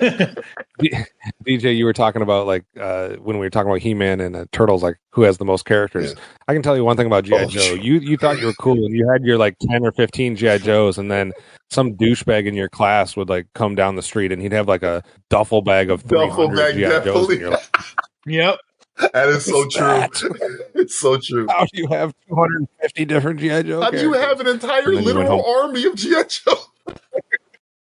You went home with your 12. I got 7 of them. Why do you have 5 hisses? There was always that kid in the class that literally had like, I'm like, I didn't even know they made this. My dad doesn't love me, so instead of love, he gives me G.I. Joe toys. Something. I was like, good Lord. No wonder you're bashing them with rocks and things. You got like, they're just dime a dozen. All right, so let's move on to number 3 here. How about a toy that made 16 people's top 20? That's a lot. Or 15 people's top 10. 15 people's top 10. Let's knock out a toy that's on 8 people's number 1. Ooh. 8 people's number 1 falls here at number 3. It's not a Toy Hall of Fame inductee. It's only a finalist. Came around about 1984 or so, guys. It's Transformers here at number 3. The Transformers, more than meets the eye. Autobots wage their battle to destroy the evil forces of the Decepticons. The Transformers, more than meets the eye. The Transformers, robots in disguise. Attack the Autobot commander! Call in the Decepticon leader! Transformers, more than meets the eye. The Transformers from Hasbro. So we did not vote Transformers all the way up to number 1, guys. It happened. It's still in the top 5. It's number 3. Steve, what do you think of Transformers coming in right here? Oh yeah, or as Megatron would say, yes. This one for me gets Excellent. Yeah, this one for me gets the vote because of the uniqueness. Like if you're talking action figures, like there's no action figure that is more unique than the Transformer toy line. Like, oh yeah, for sure. There's so many variations, so many different series, so many different gimmicks. Miners and pretenders and headmasters. Not to mention, just in and of itself, the basic ass Transformer transforms. Like, sorry. Steve, and then the fact that they even have G.I. Joe vehicles that transform into the Transformers. Right. Yeah, the Transformers crossovers are crazy. And talk about a toy that's just literally been on shelves, again, almost all the way from 1984 to now. I think there was a few years where it wasn't somewhere in there. But it's been on there for so many different lines, so many different variations. They just keep reinventing itself over and over and over again. And what kid doesn't like a Transformer? Like, this can be a car and a robot. Like, it's what just, is wrong with the kid? Why did it take to 1984 to something? Why don't you play with your Transformers? DJ, what do you think about the Transformers? This was the second cornerstone of my existence. I was raised on G.I. Joe and Transformers. Like, that was the thing. I got an Optimus Prime. That was the first Transformer I ever got. It was Optimus Prime. You could see how my ego grew from there. I was like, I got the leader, number 1. Holy crap! But yeah, Transformers is fantastic. And again, just like G.I. Joe, the cartoon was awesome, the comic book was awesome, everything was awesome. That was the first movie I ever cried in. Was Transformers, that freaking animated movie. I've told Mike the story 1 billion times. And it's funny. Yep. There's a Pavlovian response. It's something that will always make me stop and, for some reason, calm down, is watching, and it's just him, Optimus Prime transform. And I know there was a guy, I saw it on Twitter, and he had it was a larger Optimus Prime, and it was like automatically transform without you touching it. It would just transform by itself. The RoboSyn Optimus Prime. I saw it. I didn't know what it was. I was just doom scrolling on my Twitter, X, whatever you want to call it, and I just saw it. I stopped automatically. I was like, "It's Optimus Prime transforming. It's gonna watch." Oh yeah, okay. Let me see him going back down. For some reason, you can't help but can't not look at it. It's just Optimus Prime's transformations.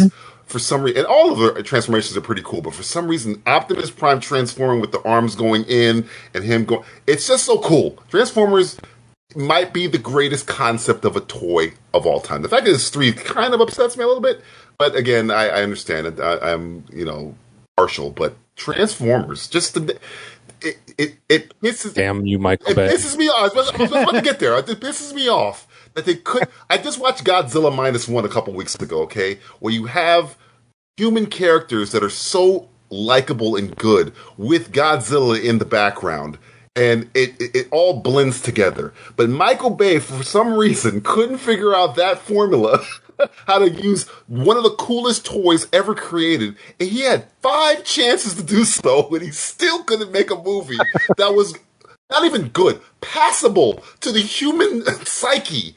He couldn't do anything with Optimus Prime, Megatron, voice actors still alive. He ruined it. I don't understand. It is one of the greatest toys, if not the greatest to me, the greatest toy of all time, destroyed by Hollywood. I don't understand. I don't get it, but it's so good. Again, with all the Michael Bay destruction, it still doesn't ruin. That's how good it is. It still did not ruin my love for Transformers. As horrible as those movies are, as despicable as those movies are, I still, every time I see Optimus Prime transform, go, it's like a stress ball. I don't know what it is. Mike, what you said. Any other comments, Mike? So the thing with Transformers is, yes, I agree with everything DJ said about the films. However, I will say financially, without those films, Hasbro would probably not be where we probably would not have gotten a Commander class Rodimus Prime or whatever, because those movies made them so much money that the toy line of Transformers could keep going and going and going, just like the Energizer Bunny. My curiosity, yeah, well, your soul. Somebody else lost your soul. It still made them beyond $10 billion, and they put it back into the toys. Well, yeah, kind of. Did they? Somewhat Did they? of it. I mean, Well, the not quality all of control, the colors, the paint okay, jobs. Yeah. yes, I mean, we are getting a Commander class Optimus Prime from the '86 film next year, and technically, Beast Wars saved the franchise way in before. '96. Yep. Yes, they saved the franchise because Hasbro didn't know what to do They with it. ruined that concept recently. Rise of the Beast is a horrible film, and they couldn't even get Beast Wars. Yeah, well, they tried. But that's what happens when you take Beast Wars and you bastardize it, and then you don't feed it the same fuel it had from the original show. You know, one would think most of the actors are still with us. Maybe utilize them and not make them all sound, when they're running through the screen. Yeah, I don't know. Like, make it look less like grungy and like I don't know, like a bunch of trash cans rolling into each other. Animated show coming out on Netflix. Was it the newer one? Is it a War for Cyber? No, there's a movie actually. Excuse me. I think it's called. Oh yeah, Transformers 1. Yeah. So hopefully they maybe resurrect the soul of this awesome brand. But yeah, one day before I die, there will be a Transformers movie with no humans in it. that's gonna happen. Don't count your breath. Technically, they already had that, but it was an animated series called Beast Wars. But no, like I said with Godzilla -1, you can have humans in him. Just write them well. That's all you have to do. There was humans in the animated series. I didn't mind Spike. Just write them well. It's not that difficult to do. This did it for $12 million. So how do you beat a toy that gets 16 top 20 votes? How about a toy that gets 18 top 20 votes? Lego. And this one had 12 top 10 votes. Two people's number one. It was a finalist for the Toy Hall of Fame. It has not actually been inducted. Shame on them. Came around in about 1983. We're going with Nintendo. When you get hold of the Nintendo Entertainment System, when you master Rob, the video robot, and meet the challenge of Gyrobites, when you shoot the light-sensing Zapper, when you play the system with so many arcade hits, you're playing with power. The Nintendo Entertainment System Deluxe Set. Batteries not included, Super Mario Brothers, and other games sold separately. Oh, wow. All-encompassing Nintendo. It doesn't matter if it's Nintendo, Super Nintendo, Nintendo 64, GameCube, Wii. I don't care. It's Nintendo. It changed things forever for electronic Still games, changes things. video games, things of that nature. So a little bit of revolutionary here. So yeah, Nintendo number 2. Let's start with Steve. What do you think? I'm in favor of that because one of the systems that consistently had kids wanting to play it and adults is the Nintendo systems, and it doesn't matter what iteration. They seem to kind of evolve in a logical progression when it needs to and not when it doesn't need to.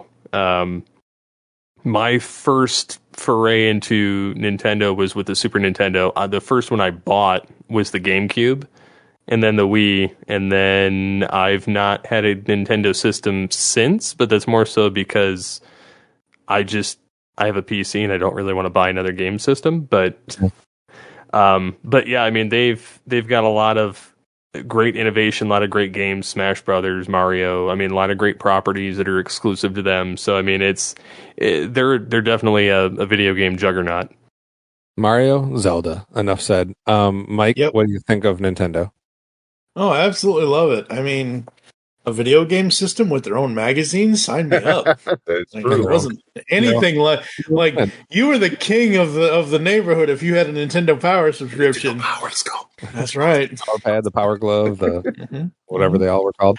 Yeah, no, absolutely. And I remember getting Super Nintendo for Christmas '92. I played Super Mario World pretty much all day into the next day. I didn't sleep that night at all. So, DJ, we had Xbox at number 91. Right. We had PlayStation at number 29. We have Nintendo at number 2. Thought? The first Nintendo game I played was Mike Tyson's Punch-Out, but when you said Nintendo, the first game that popped into my brain, because there's a million games that everybody's played on every system ever, the first game that popped into my head was a little game called GoldenEye. And we're talking about experts before. Uno expert, Tetris expert, GoldenEye, MFing expert. Okay, so when I was in freshman in college, best believe that Nintendo 64 was plugged into the common room downstairs. And when we were in class, we were playing GoldenEye. Chops, I was on Odd Job, we were doing the whole thing. Nintendo is we outlawed. You outlawed. We outlawed. Because you couldn't shoot the headshots. Yeah. It's very hard to get a headshot on. See, this is what's the pros.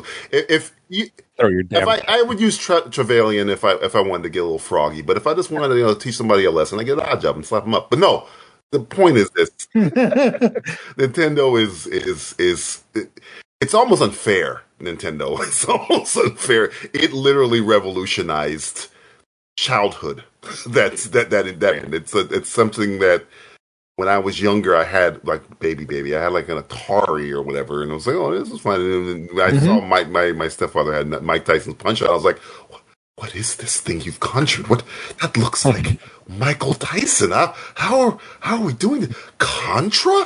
What do you mean up down left right? BA Select Star gives me 30 characters. What do you mean?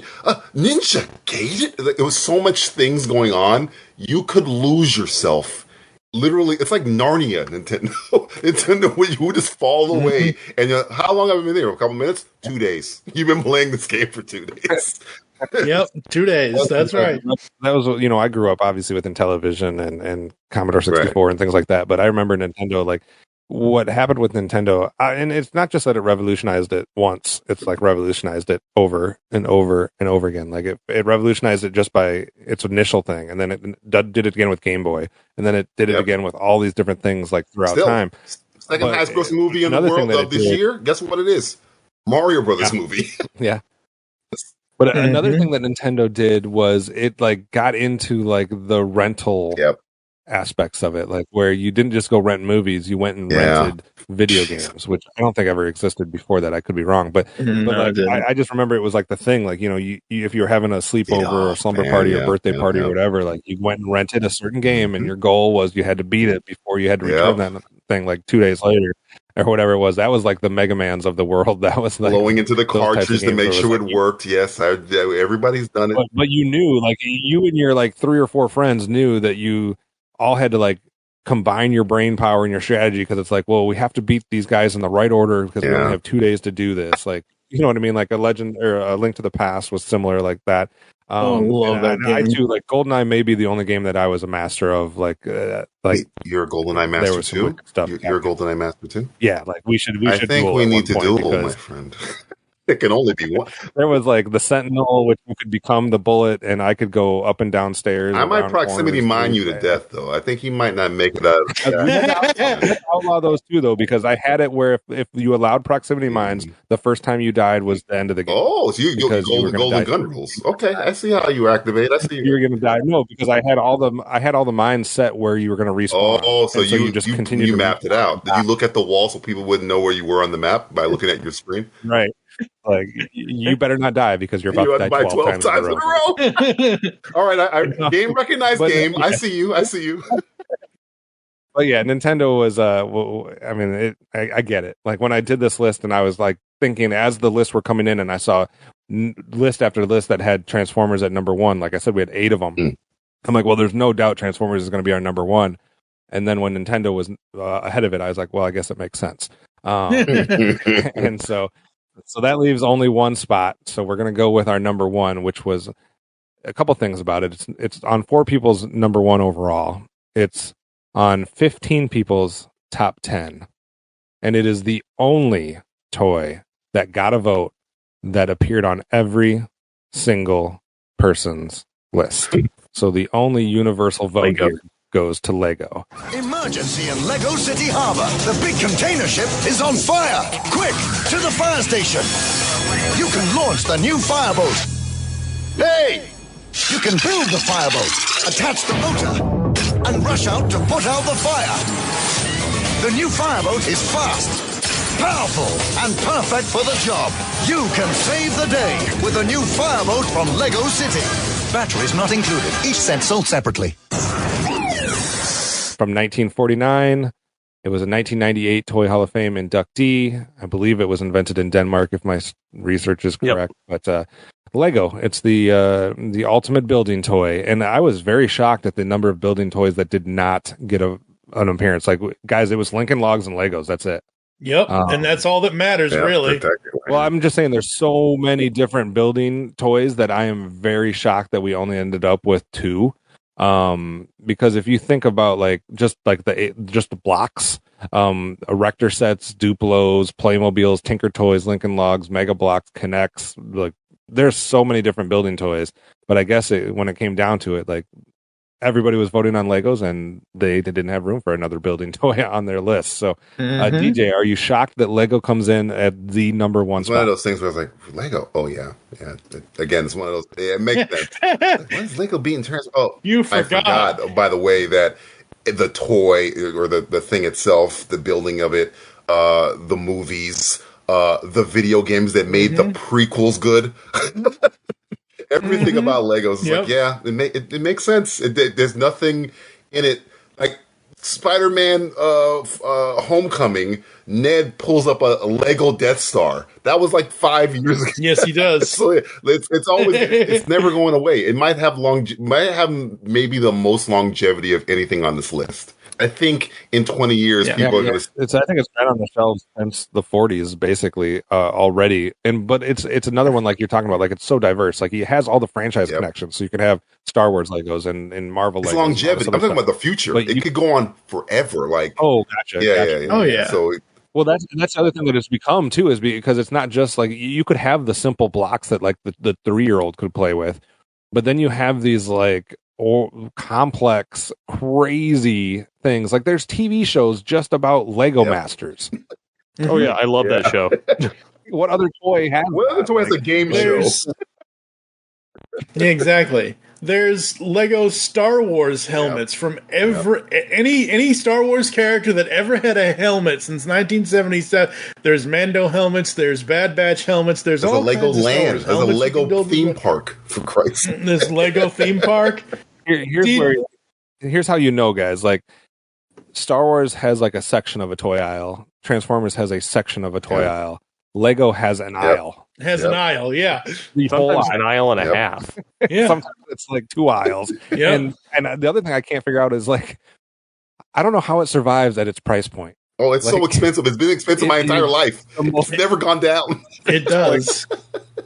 Like, oh, you want something that's bigger than like this like 12-piece Lego toy? I hope you have $100.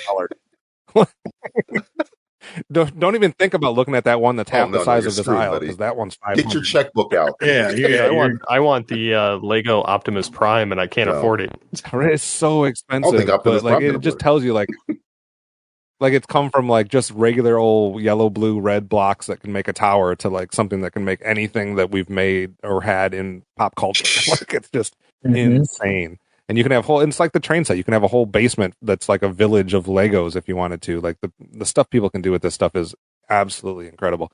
Mike, any shock at it being number one? No, not at all. And it deserves it because like everything you guys have already said, it's the innovator over and over and over again, even though I kind of crapped on it in the last episode as far as like just in the 80s being just yellow, blue, and red bricks. But since then, and as they've gotten the licenses and everything else, oh man, this brand is never ending, and I am so happy that it is the number one, because I was like, what's going to beat for us here at the Geekcast Radio Network? What is going to beat Transformers? It's Nintendo and it's Lego. So think about that as a top 5: Hot Wheels, G.I. Joe, Transformers, Nintendo, Legos. Like, that's pretty impressive. Like, I get we didn't have Barbie in there, but like Hot Wheels is like the best car toy ever. G.I. Joe and Transformers are two of the most iconic action figures. Nintendo's the best electronic toy probably ever. Lego, the best building toy. Like, they've all been around forever, it seems like. I think it's even super. Like, we were talking about getting the licensing. I think toys are going to Lego. I don't think Lego are going to like Star Wars. Like Lucasfilm's probably going, hey, you want to make some Star Wars Lego stuff? Like, they're going to Lego. I don't think Lego's going to the Lucasfilm. No, I don't think so either. It's propping up stuff. Well, and remember a couple of years back when Hasbro tried to do their own Legos. Oh, yeah. I forgot. And then it flopped horribly because they were just ugly and terrible. And I think that they were just like, hey, it's probably better to license with Lego and let them figure it out. Yep. That's why we have a transformable Lego Optimus Prime. Yeah, that's impressive too. So we will have an entire wrap-up episode, I'm assuming, Mike, that we're going to get into some, like, the ones that didn't quite make it. We're going to break down, we're going to get into the arguments of who deserved to make it, that didn't make it, all that kind of stuff. But what I do want to give right before we close is just the final stats for a few. Okay, wait. Before you do that, I just want to let everybody know. First of all, everybody have a happy holiday season. Merry Christmas, Merry Happy, whatever you celebrate. This episode is coming out Christmas Day. The recap episode will be coming after the first of the new year. We are taking a break. I need a long winter's nap. The recap episode will be probably somewhere around January 15th, when you all will be able to hear us go through all the stats and everything else that Optimus Solo is going to tell us. But for now, give us the stats that you were going to give us. So yeah, for now it's just going to give you how those different categories ended up, and then that way the wrap up, we can talk a lot about the toys that didn't make the countdown and things of that nature. So in our categories as far as dates go, if anybody was keeping track, the final tally, even though it was really close going into this with a 14, 15, 15, it ended with the 1960s had 16 toys, the 1900s and before had 19 toys, and the 1980s had 24 toys. So the 1980s came in strong here in this last episode with 9 toys to take the lead and the victory as far as time period goes. When it comes to toy companies, we had a tie for the lead. And again, some of this is debatable on who, it's not always who invented it, but who kind of brought it to market and that kind of stuff. Milton Bradley and Kenner both had 8. So those shocking guys, no Mattel, no Hasbro at the top. It's Milton Bradley and Kenner, and like followed by Parker Brothers probably after that. And then the last one, the categories. Number 3 ended up being toys with wheels with 11. And then number 2 ended up being board games with 17. They only had one today, guys. Only one board game, Monopoly. That was it. And then action figures ended up with 21. So 21 for action figures. It took it right here at the end with 6 in this last episode compared to just the one board game. So we'll break down more of the categories and more of the toys that didn't make it or just missed or what we think should have or all those types of arguments when we do the wrap-up show, Mike. Absolutely.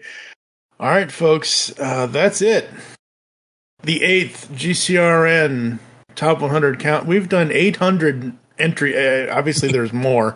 But out of published audio, 800 entrants over the last 14 and a half years. Holy crap, we're crazy, aren't we, folks? I need a raise. I need to get paid. Fuck a raise. I need to get paid, damn it. So, Steve, DJ, any final thoughts before I run through the closing here? Oh, I'm good. No, I mean, I think it worked out satisfactory. I'm not angry. I thought I was going to be angry, but I'm not angry. And that, guys, is impressive. When DJ's not angry, you know you've done something well. Right?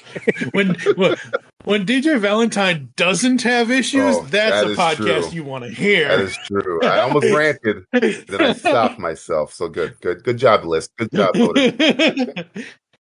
That's right. All right. Thank you for joining us here on the Top 100 Toys Countdown. If you'd like to get in contact with us, leave feedback for the show, there are several ways to do so. Visit the website, geekcastradio.com, where you can listen to and comment on all of the episodes from the top 100s to all the other podcasts we do and everything else. Send an email to feedback@geekcastradio.com. You can check us out on any podcasting client you choose to use. We are on X at Geekcast Radio for the network, at TF Toycast for Toycast. I am at TF2 and Mike. Steve, what's your X? At SCP-21. Kevin? My Twitter is at Optimus Solo. DJ? X, how dare you? Twitter is at trying to be DJ. X. Become a fan on Facebook. Go to facebook.com/Geekcast Radio Network. You can also check out Toycast as well as all of our other pages over there, as well as Simplistic Reviews. And next time in 2024, like I mentioned, we will be doing the wrap party where we will go through all the stuff and everything else. So for now, I am TF2 and Mike with Steve Megatron, Optimus Solo, DJ Valentine. And we close out with the grand champion of the GCRN's Top 100 Toys Countdown. I would have waited an eternity for this.